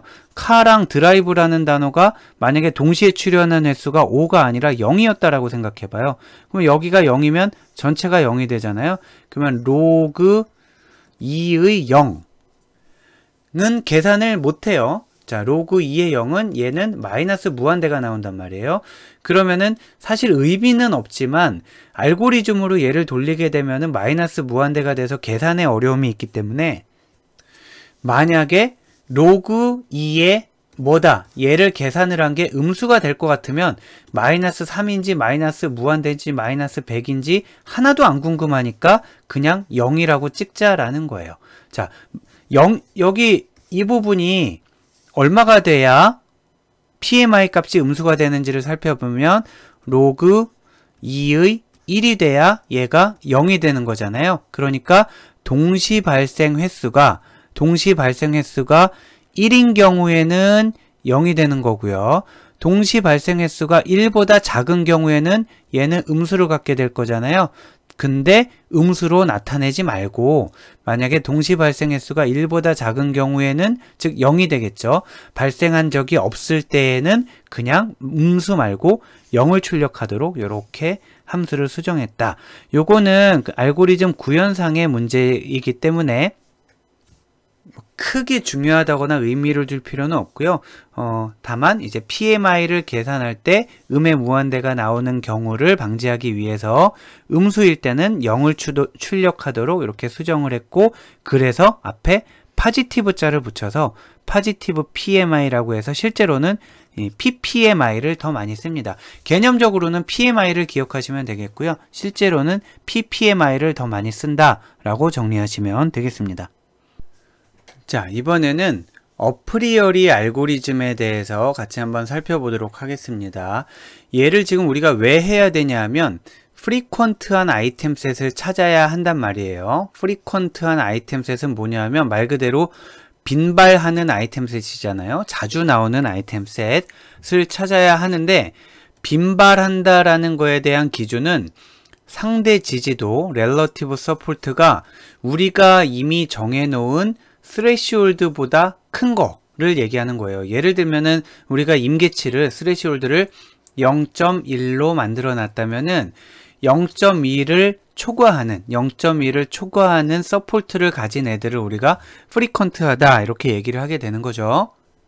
그런데 맥주라는 거와 기저귀라는 거의 서포트가 0.6이다 라던가, 아니면 우유와 빵의 서포트가 0.7이라던가 이렇게 계산이 되면은, 자, 얘네를 가지고 서포트 계산하는 거 우리 방금 전까지 해봤지만 어렵지 않은 일이라고 했고요. 이렇게 계산이 되면은 0.2라고 비교해서 프리퀀트한 애인지 아닌지 찾아보는 것도 어렵지 않단 말이에요. 그런데 뭐가 어렵다고 그랬냐면 수많은 아이템 셋 중에서 하필이면 맥주와 기저귀를 비교하기로 했다. 하필이면 우유와 빵을 비교하기로 했다. 요 조합을 찾아내는 게 오래 걸린다 라고 말씀드렸고요. 아까 계산을 해봤을 때 만약에 1000개의 아이템을 가지고 있는 매장의 경우에는 1000 컨비네이션 2 해서 약 50만 개의 조합이 나온다고 그랬고, 10,000개의 아이템 셋을 갖고 있는 매장의 경우에는 10,000 컨비네이션 2 해서 약 5천만 건의 조합이 나오기 때문에 살펴봐야 할 조합이 굉장히 많잖아요. 그래서 뭔가 이러한 조합을 다 살펴보지 않고서도 프리퀀트한 아이템 셋을 찾을 수 있는 아이디어가 필요하다라는 거죠. 가능한 조합이 너무 많기 때문에 프리퀀트 아이템 셋의 후보, 즉 프리퀀트한 아이템 셋 자체가 아니라 그 후보를 찾는 것이 어렵다라는 거예요. 그 후보를 찾기 위한 효율적인 알고리즘이 필요하고 가장 베이직하면서 대표적인 게 어프리어리 알고리즘이다. 이렇게 정리하시면 되겠습니다. 그래서 어프리어리 알고리즘은 뭐 하는 거냐? 뭐 위에서 설명됐지만 프리퀀트한 아이템 셋을 효율적으로 찾기 위한 알고리즘인데, 핵심은 뭐냐 하면 굳이 살펴보지 않아도 되는 조합은 살펴보지 않고 건너뛴다. 너무 당연한 얘기잖아요. 안 봐도 뻔한 거는 안 본다, 이 뜻입니다. 그러면 우리가 할 일은 안 봐도 뻔한 건지를 어떻게 알 것이냐, 그게 어프리어리 알고리즘의 핵심이 되겠고요. 뒤에 자세히 나오겠지만 조인 스텝과 프룬 스텝으로 나누어지게 됩니다. 조인이라는 거는 아이템 합쳐서 쌍, 또 아이템 합쳐서 쌍, 아이템 합쳐서 쌍, 이렇게 점점점 키워나가는 걸 조인이라고 하고요. 프룬이라는 거는 가지치기잖아요. 해서 우리가 조인 스텝에서 우리가 살펴봐야 할 가지수를 막 여러 가지를 만들어가고 그 중에 안 봐도 뻔해 라는 거를 자 이렇게 키워나가는 과정이 조인, 그리고 쳐내는 과정이 프룬, 이렇게 되겠습니다. 그리고 이제 뒤에 사용할 용어 중에 K 아이템 셋이라는 게 있는데 아무것도 아니에요. 뭐 예를 들어서 어떤 아이템 셋이 있는데 여기에 맥주라는 애와 기저귀 이렇게 두 개로 구성되어 있는 아이템 셋이다. 아이템 두 개 있잖아요. 그러면 2 아이템 셋. 이렇게 그냥 우리가 부르기로 했다라는 거예요. 만약에 A, B, C, D라는 4개의 아이템이 들어있는 집합이다. 그러면 4 아이템 셋. 이라고 부르겠다라고 일단 약속을 하고 본격적인 알고리즘으로 들어가도록 하겠습니다. 자, 이 어프리어리 알고리즘은 그 안에 깔려있는 여러 가지 아이디어와 또 증명 등까지 다루게 되면 굉장히 복잡해지기 때문에 우리는 조인 스텝과 프룬 스텝의 큰 흐름을 위주로 제가 설명을 드리도록 하겠어요. 조인 스텝은 이겁니다. 조인 스텝은 점점 키워가는 스텝이라고 말씀을 드렸고, K 아이템 셋에 대해서는 방금 말씀을 드렸잖아요. 그런데 특히 K 아이템 셋 중에서 프리퀀트한 K 아이템 셋, 프리퀀트하다라는 거는 우리가 미리 정해놓은 스레시홀드를 넘는 거를 프리퀀트하다라고 그랬잖아요. 빈번하게 나오는 그런 아이템 셋. 자, 만약에 2 아이템 셋이 A와 B로 구성이 되어 있는데, 만약에 이 아이템 셋이 굉장히 빈번하게 나온다. 그러면은 얘를 우리가 L2라고 이렇게 쓰기로 약속을 한 거예요. 자, large L이라는 기호를 우리는 어떻게 쓸 거냐면 frequent item set 이렇게 쓸 겁니다. 그래서 large L 만약에 4 하게 되면은 4개로 구성된 아이템 셋인데 얘네들이 빈번하게 나오는 거를 우리가 frequent item set L4라고 부르겠다라고 또 약속을 한 거예요. 이 상황에서 아이템 셋이 두 개가 있어요. I1과 I2가 있어요. I1과 I2가 있는데 얘네는 지금 frequent item set LK-1이기 때문에 각각은 아이템이 K-1개씩 들어있어요. 여기에도 K-1개가 들어있고요. 여기에도 K-1개가 들어있어요. 이렇게 돼 있을 때 조인 스텝은 어떻게 작업을 진행하냐면 얘네 각각을 오름차순으로 정렬합니다. 오름차순으로 정렬, 아래 것도 오름차순으로 정렬.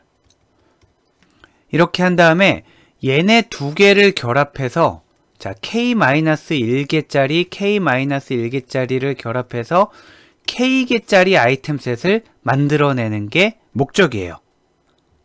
자, 다시 k-1개짜리 아이템 셋, k-1개짜리 아이템 셋을 결합을 해서 k개짜리 아이템 셋을 만드는데 그거를 우리가 CK라고 부릅니다. candidate, 후보 해서 CK라고 부르게 됩니다.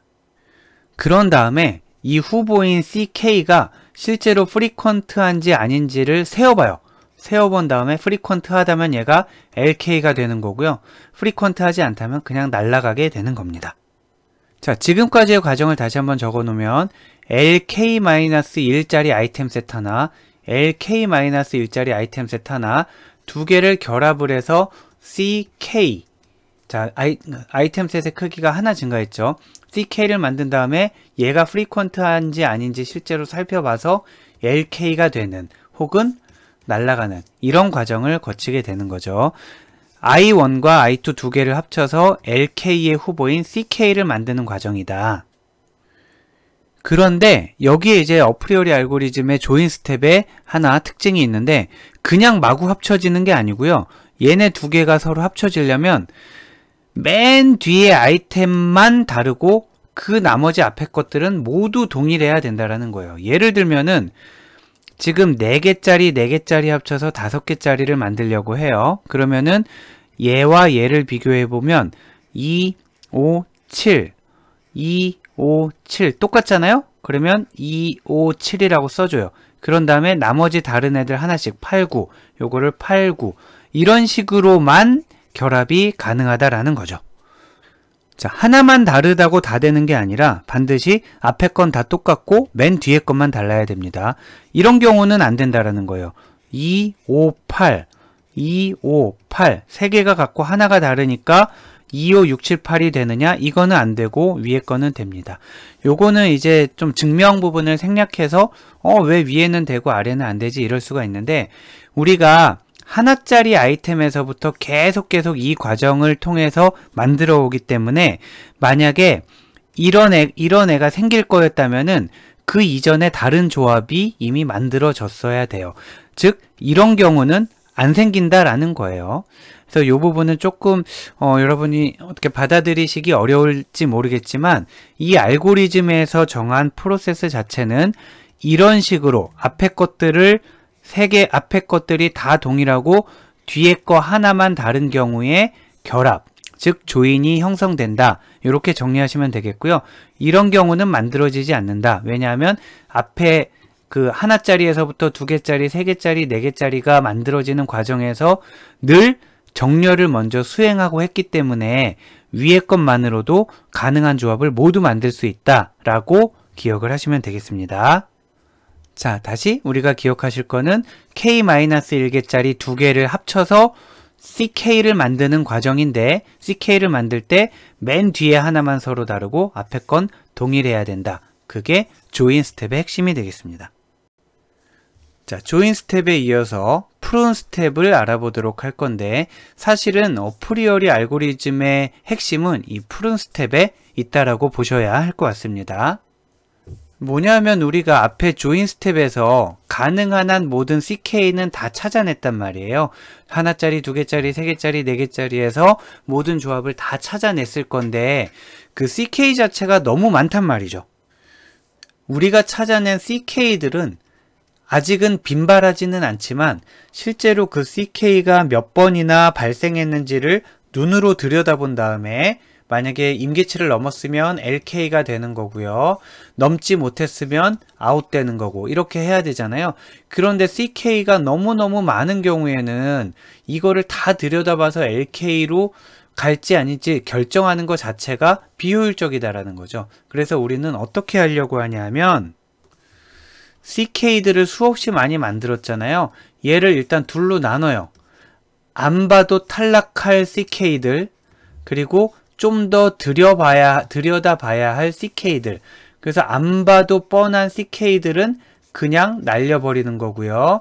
그리고 들여다봐야 알 것 같은 CK들은 못 넘었으면 날리고 넘었으면은 LK로 이렇게 가져간다라는 거죠. 즉 얘를 다 들여다보는 게 아니라 이 중에 안 봐도 뻔한 애들은 실제 카운트를 해볼 필요 없이 날리고 이 중에 아주 일부에 대해서만 실제 카운트를 할 수 있게 함으로써 빨리 우리가 LK를 찾을 수 있다. 이게 핵심이 되겠습니다. 그리고 이 아이들로부터 얘네를 쳐내고 얘네만 남겨놓는 이 과정을 우리가 푸른 스텝이다 라고 얘기를 해요. 다시 한번 설명을 살펴볼까요? 너무 많은 CK가 생성됐는데 이들 중에 딱 봐도 가망성이 없는 애들이 있단 말이에요. LK가 될 가능성이 없는 애들은 카운트를 셀 필요 없이, 즉 프리퀀트를 알아볼 필요 없이 곧바로 CK에서 제거를 한다. 이렇게 하는 거고요. 얘를 구체적으로 어떻게 하는지가 아래에 있는 설명에 나와 있습니다. 자, 그런데 요 설명이 정확한 설명이긴 한데 조금 어렵단 말이에요. 그래서 설명이 어려우니까 이그젬플을 하나 보도록 할게요. 만약에 우리가 스레시홀드를 비율로 하지 않고 횟수로 한번 해볼게요. 쉽게 10번을 넘으면, 즉 10번 이상 되면 프리퀀트 하다라고 우리가 가정을 할게요. 만약에 A와 B가 10번을 넘었어요. 자, 그 말은 뭐냐면, 자, 이렇게 할까요? A와 B가 동시에 출현한 게 10번 이상이었어요. 그렇다면 A와 B와 C가 동시에 출현한 거는 10번을 넘을 수 있을까요? 없을까요? 네, 이거는 넘을 수도 있고 안 넘을 수도 있단 말이에요. 이거는 이제 들여다봐야 아는 상황이 되는 거예요. 자, 이런 거야말로 우리가 실제로 카운트를 해야 하는 상황이 되겠고요. 만약에 반대로 A와 B가 10번 미만이었어요. 그런데 A와 B와 C가 10번 이상이 될 수 있을까요?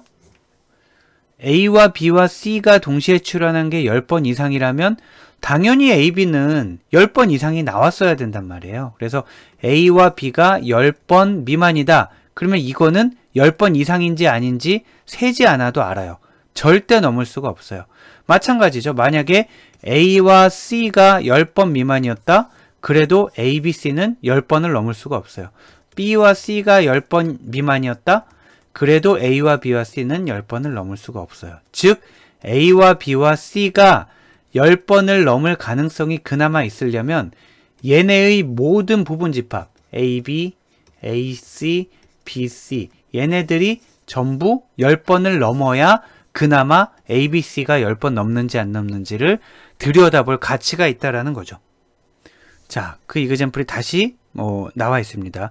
콜라와 햄버거가 프리퀀트 하지 않은데, 즉 콜라와 햄버거의 조합이 10번을 못 넘었는데 콜라, 햄버거, 감자가 10번을 넘을 수 있나? 안 된다라는 거고요. 자, 그래서 만약에 콜라와 햄버거가 10번을 못 넘었으면 콜라, 햄버거, 감자는 세어보지 않아도 당연히 탈락이다 라는 겁니다. 그 얘기를 포멀하게 적은 설명이 이거예요. CK의 요놈이에요. 모든 부분 집합이, 그 말은 콜라, 햄버거, 콜라, 감자, 햄버거, 감자. 자, 모든 부분 집합이 LK-1에 존재하는 경우, 그 말은 프리퀀트 하단 말이죠. L은 프리퀀 아이템 셋을 얘기하는 걸로 했으니까, 즉 콜라, 햄버거, 콜라, 감자, 햄버거, 감자가 모두 프리퀀트한 경우에만 얘를 남겨두는 거고요. 얘네 중에 하나라도 프리퀀트 아이템 셋에 존재하지 않는 경우, 예를 들어 콜라, 햄버거가 10번 미만인 경우는 어차피 얘는 틀려먹은 애니까 CK를 제거한다 라는 뜻입니다. 조금 더 복잡한 예를 한번 들어볼게요. 만약에 L2, 2니까 2 아이템 셋이죠. 2개짜리 아이템 셋이고 그 중에 L이니까 프리퀀트 하다라고 인정받은 애들이에요. 자, L2가 현재 이렇게 주어져 있어요. A, B, A, C, A, E, B, C, B, E 이렇게 주어져 있어요. 그러면 얘네를 가지고 조인을 한번 해보자라는 거예요. 조인 스텝에서는 자, 요렇게 해서 ABC가 나왔고요. 또 요렇게 해서 ABE가 나왔고요. 또 요렇게 해서 ACE가 나왔어요. 그런 다음에 얘네하고 얘네 이런 애들은 만날 수가 없어요. 얘하고 얘는 만날 수가 없어요. 하나밖에 다르지 않잖아요 라고 얘기를 할 수 있지만 앞에가 같고 뒤에가 달라야 되잖아요. 근데 얘네 아깝지 않아요? A, B, C 이런 것들은 이미 앞에서 당연히 나오게 된다라는 거예요. 자, 그래서 다시 한번 해보면 얘네를 갖고 얘가 나오고 얘네를 갖고 얘가 나오고 얘네를 갖고 얘가 나왔죠? 그 다음에 앞에 거는 끝났고 뒤에 거 B, C, E 해서 얘가 나오면 조인 스텝이 끝이 납니다. 그럼 조인 스텝에서 L3가 되기 위한 후보인 C3를 이렇게 4개를 살펴봤는데 이 4개를 우리가 다 카운트를 해봐야 되냐라는 거예요. 이 4개가 진짜 프리퀀트한지 아닌지를 다 세어보냐? 그렇지 않다라는 거죠. 자, 이 중에 안 봐도 아웃인 애가 있어요. 누가 있을까요? 자, 안 봐도 아웃인 애를 찾아보세요. 네, 안 봐도 아웃인 애는 요놈과 요놈입니다. 왜냐하면 둘 다 같은 이유예요. CE가 여기 없단 말이에요. 그 말은 CE는 미니멈 프리퀀시를 넘지 못했어요. 스레시홀드를 넘지 못해서 CE 자체가 예를 들면 10번으로 한다고 하면 CE의 조합이 10번을 넘지 못했는데 ACE가 10번을 넘을 리가 없다는 거죠. BCE가 10번을 넘을 리도 없어요. 그래서 얘네를 빼버리고 나머지 얘네 2개만 여기에 적어주시면 되겠습니다.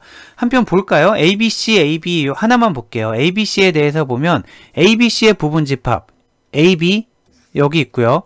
AC 여기 있고요. BC 여기 있어요. 그래서 일단 이 구성 자체로만 보면 얘도 마찬가지고요.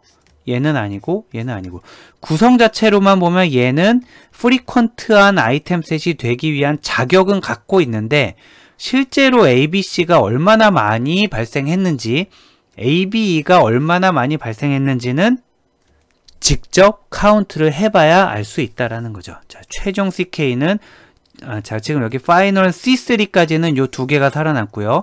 걔네들의 추후 발생 빈도를 실제로 확인해서 LK로 확정되든지 그제서야 제거되든지 할 거다라는 얘기입니다.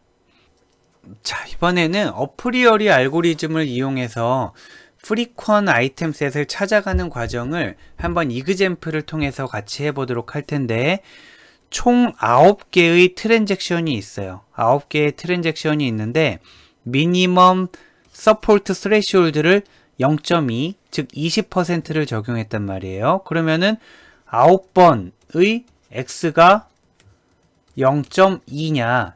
자, 전체 9개 중에 몇 번 나와야 0.2보다 크냐를 보면은 x는 1.8이잖아요.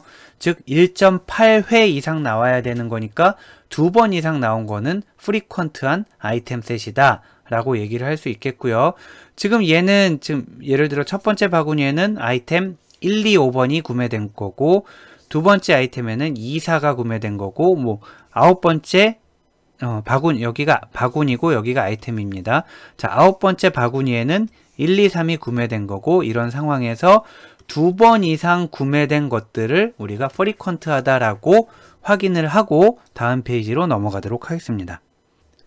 자, 일일이 다 세어보는 게 너무 어렵기 때문에 여기는 그냥 앞 페이지를 정리를 해봤어요. 봤더니 앞에 있는 이 트랜잭션 테이블에서 예를 들면 하나만 세어볼까요? I2만 세어볼게요. 하나, 둘, 셋, 넷, 다섯, 여섯, 일곱. I2가 7번 등장했잖아요. 그래서 I2가 7번. 이런 식으로 모든 아이템을 다 세본 거예요. 첫 번째 스텝에서는 C1입니다. 자, C1은 각각 아이템 하나하나에 대해서 카운트가 몇 번인지 세어보는 거고요. 자, 여기까지는 뭐 프루닝을 할 여지가 없어요. 각각 아이템에 대해서 다 세어보고 그런 다음에 직접 들여다보는 거죠. 들여다봤더니 우리가 아까 2번 이상이면은 프리퀀트하다라고 인정하기로 했기 때문에 얘네가 다 살아남은 거예요.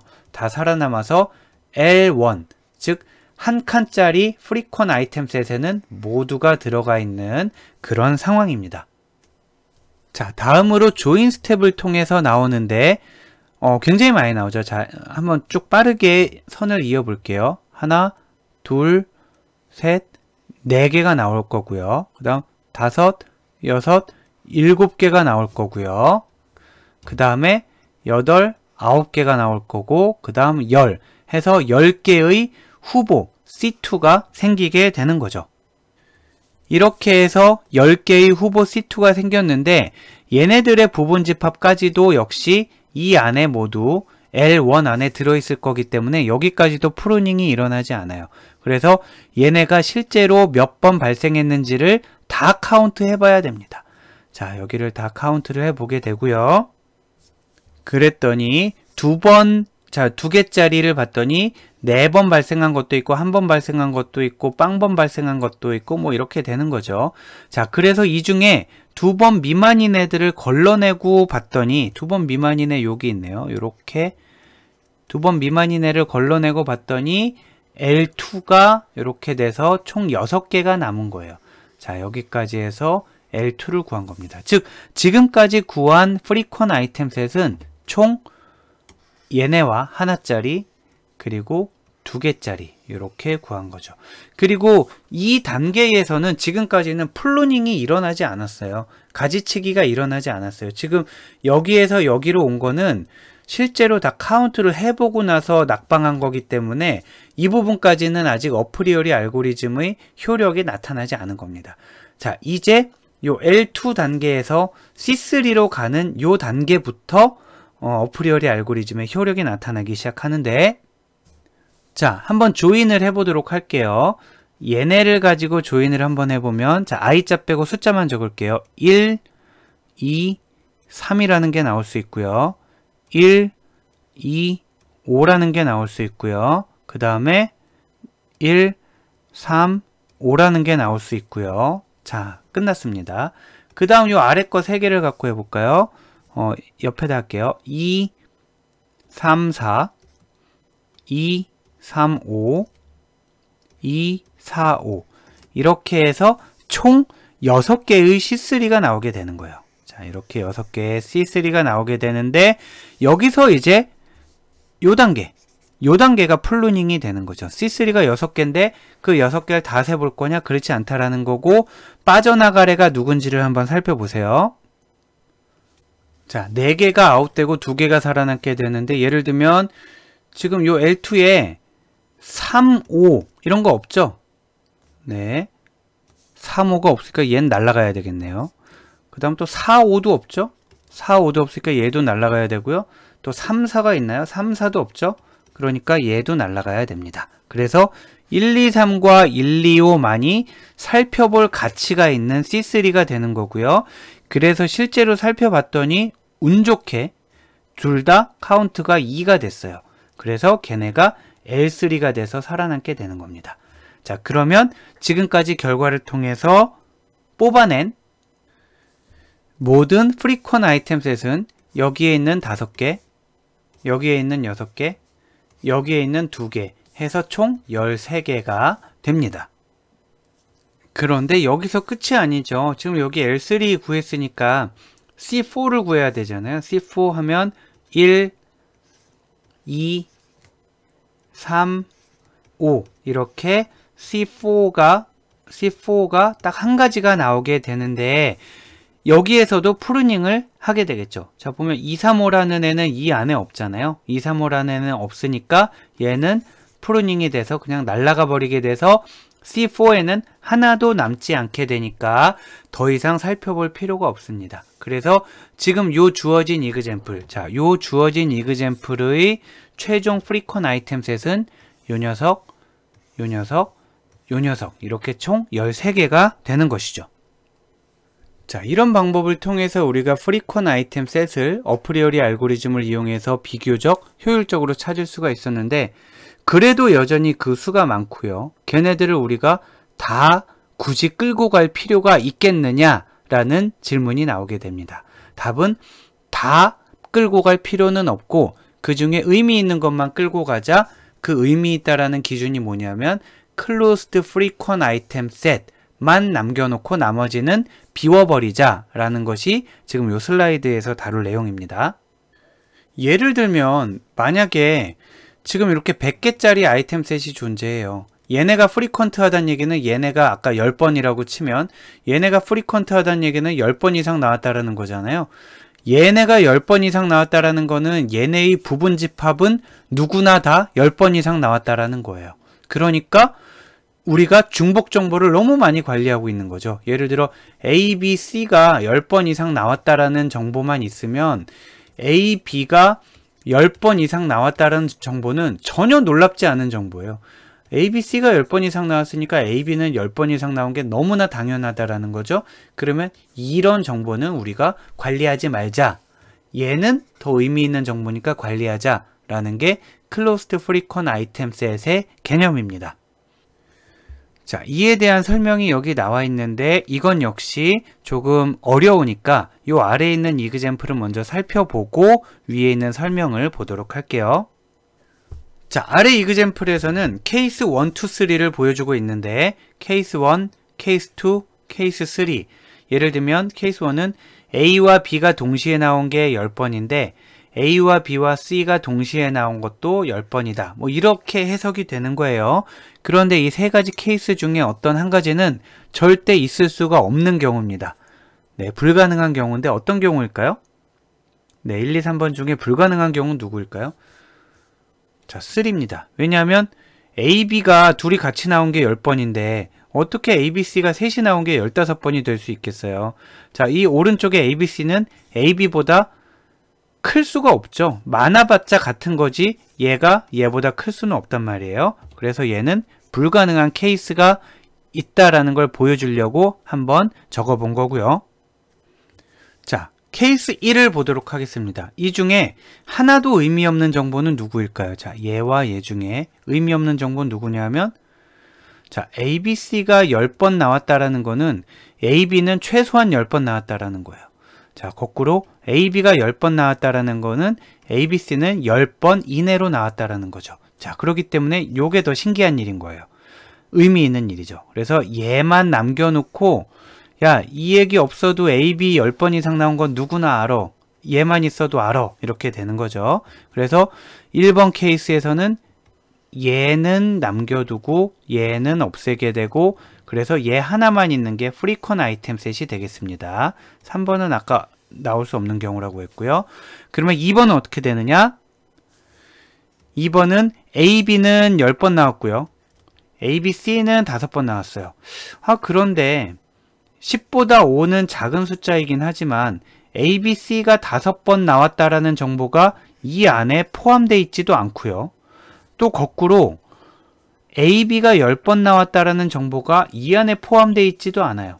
이 안에 포함되어 있는 거는 A, B가 5번 이상 나왔다라는 거지 A, B가 10번 나왔다라는 게 포함되어 있지는 않단 말이에요.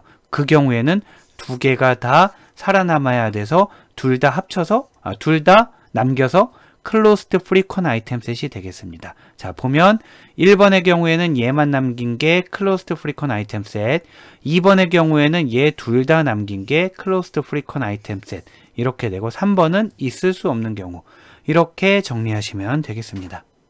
자, 그러면 우리 앞 페이지 어프리어리 알고리즘 이그젬플에서 뽑았던 이 13개의 Frequent Item Set 있잖아요.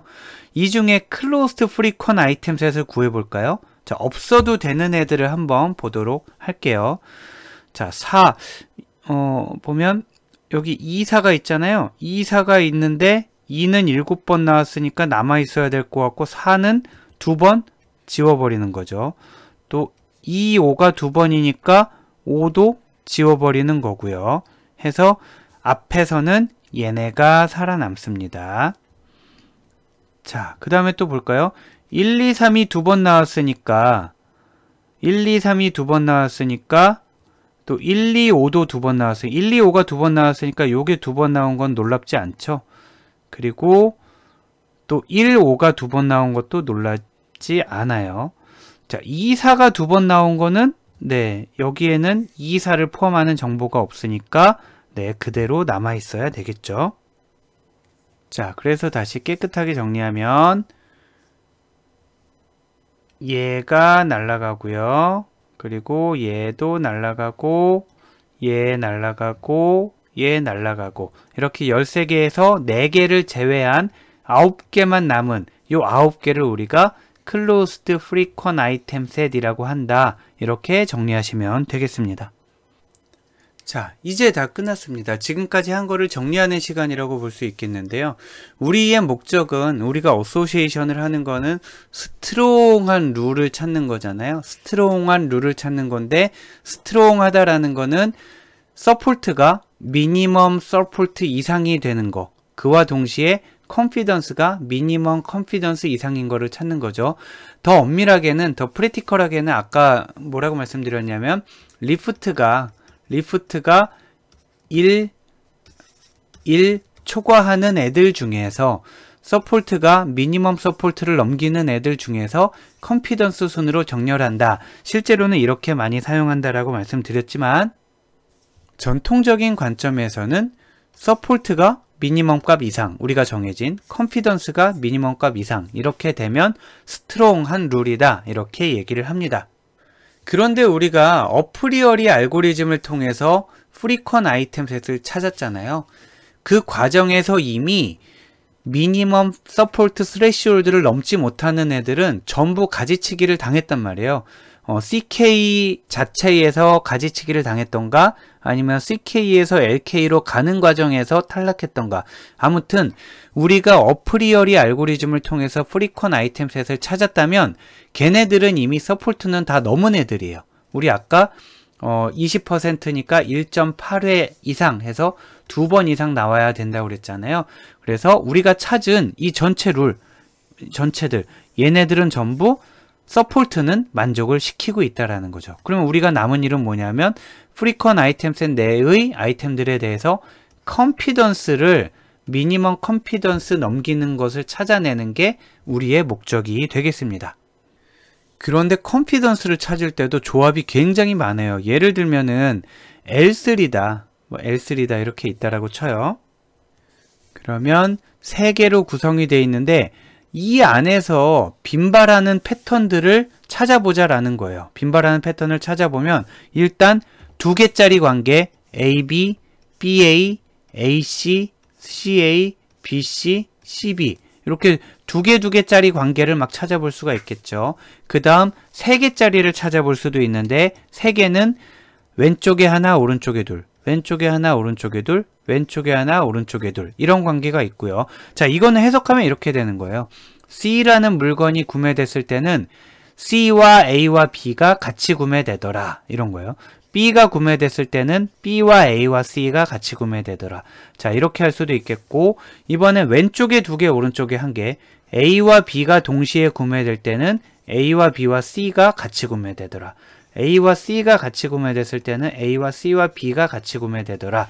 이런 룰들이 되는 거죠. 자, 이렇게 3개짜리 프리퀀 아이템 셋 하나에 대해서 이렇게 많은 가지수를 뽑아볼 수가 있는데, 얘네들 중에서 한번 스트롱 룰을 찾아보는 건데 하나만 해볼까요? 요거 한번 해볼게요. 자, A에서 BC로 가는 게 스트롱한지 아닌지를 살펴보기 위해서 컨피던스를 측정할 때는 어떻게 하냐 하면 카운트 A가 구매됐을 때 분의 카운트 A와 B와 C가 동시에 구매된 거, 이 비율이 우리가 정해진 게 만약에 0.5다 그러면 0.5 이상이 되면은 컨피던스가 미니멈 컨피던스를 충족시키게 되는 거죠. 지금 구한 요 식이 신뢰도잖아요. 컨피던스. 자, 그래서 아래에서 3개의 아이템으로 구성된 스트롱 룰을 한번 찾아보도록 하겠습니다. 자, 3개의 아이템이니까 결국 여기 어디서 나오겠네요. 이쪽에서는 나올 수가 없는 거잖아요. 요거는 계산하기 위해 필요한 거고, 3개의 아이템 셋 1, 2, 3을 가지고 해볼까요? 1, 2를 사면 3을 사더라, 이럴 수도 있고요.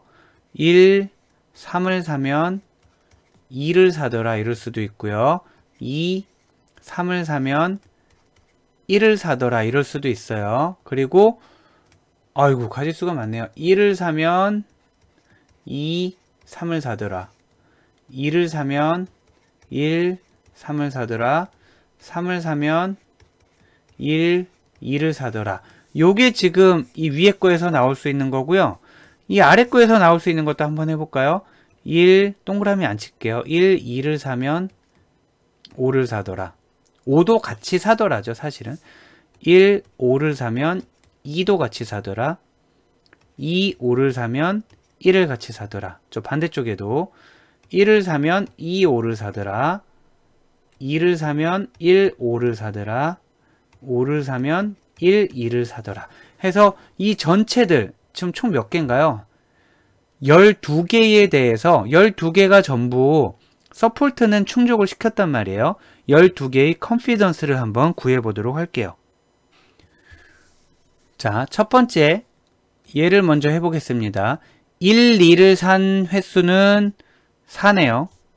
그리고 1, 2, 3을 산 횟수는 2네요. 그러니까 얘는 4분의 2가 될 거고요. 또 두 번째 거 볼까요? 1, 3을 산 거는 4번이고요. 1, 2, 3을 산 거는 여전히 2죠. 그러니까 4분의 2죠. 자, 분자가 2라는 건 알겠네요. 1, 2, 3이니까. 그 다음 2, 3을 같이 산 거는 4. 하면 얘는 0.5, 0.5, 0.5 돼서 여기에서는 0.7을 넘는 게 하나도 나오지 않아요. 괜히 했네요. 자, 오른쪽 걸 보도록 하겠습니다. 오른쪽 것도 역시 분자는 다 2가 되겠죠. 1, 2, 3을 동시에 구매한 거는 정해져 있잖아요. 여기. 자, 분자는 2, 분자는 2, 분자는 2가 정해져 있고요. 자, 1, 2, 3을 카운트를 해보면 6, 7, 6이니까 6, 7, 6. 이건 전부 다 0.7보다 클 수가 없죠. 6분의 2, 7분의 2, 6분의 2. 여기 괜히 했어요. 자, 다음으로 넘어와서 자, 1, 2, 5. 얘도 그렇고 얘도 그렇고 얘도 그렇고 얘도 그렇고 얘도 그렇고 얘도 그렇고 전부 컨피던스 할 때 분자는 2가 되겠네요. 여기 똑같으니까. 그러면 분모가 뭐가 되느냐가 관건인데 1, 2는 4번 나왔고요. 여기 1, 5는 2번 나왔고요. 2, 5는 2번 나왔고요. 1은 6번 나왔고 2는 7번 나왔고 5는 2번 나왔네요. 자, 그러면 컨피던스를 계산해 보면 얘는 4분의 2가 되는 거고요. 0.7 못 넘죠. 못 넘고 못 넘고 남는 거는 얘네가 되겠습니다. 얘는 2분의 2, 2분의 2, 2분의 2니까 100%죠. 얘네들을 좀 깨끗하게 정리하면 1하고 5를 샀을 때 2도 구매하는 거, 2하고 5를 샀을 때 1도 구매하는 거, 그리고 5를 샀을 때 1과 2를 구매하는 거. 이 규칙은 자, 컨피던스를 구해보면은 왼쪽에 있는 카운트가 전부 1, 5, 2, 5, 5. 자, 1, 5 여기 있죠? 2네요. 2, 5 2네요. 그리고 5 2네요. 즉 분모가 모두 2가 되는 거고요. 그리고 분자는 1, 2, 5의 카운트인 2가 돼서 컨피던스가 100%가 되는 그런 규칙이 되겠습니다. 요 녀석들이 지금 요 이그젬플 3개의 아이템으로 구성된 스트롱 룰을 찾아라. 그러면 이렇게 3개의 룰을 찾으면 정답이 되겠습니다. 자, 지금까지 같이 공부했던 내용을 모두 잘 이해하셨는지를 여러분들 스스로 점검해 보실 수 있는 기회를 드리도록 하겠습니다. 조금 더 간단한 이그젬플이죠. 자, 바구니가 4개가 있고요. 그 4개의 바구니 안에 있는 아이템들이 이렇게 있는 거예요. A, B, C, D, E, F, G 이렇게 7개의 아이템과 4개의 거래로 구성이 되어 있고요. 그때 우리는 미니멈 서포트를 30%로 잡았어요. 30%면 0.3이잖아요. 0.3이니까 4개에 0.3이면은 1.2니까 1.2보다 많이 발생하려면은 2번 나오면 되는 거네요. 자, 2번 이상 나온 거를 우리가 프리퀀트 하다라고 볼 거예요. 그리고 미니멈 컨피던스는 70%로 주어져 있네요. 이때 순서에 따라서 어프리어리 알고리즘을 사용해서 프리퀀 아이템 셋을 모두 찾아라. 그러면 이 과정을 하면 되는 거죠. 자, 이 과정. 어프리어리 알고리즘을 이용해서 프리퀀트한 아이템 셋을 찾으면 이러한 과정을 통해서 L1은 얼마, L2는 얼마, L3는 얼마 이렇게 나오게 될 거고요.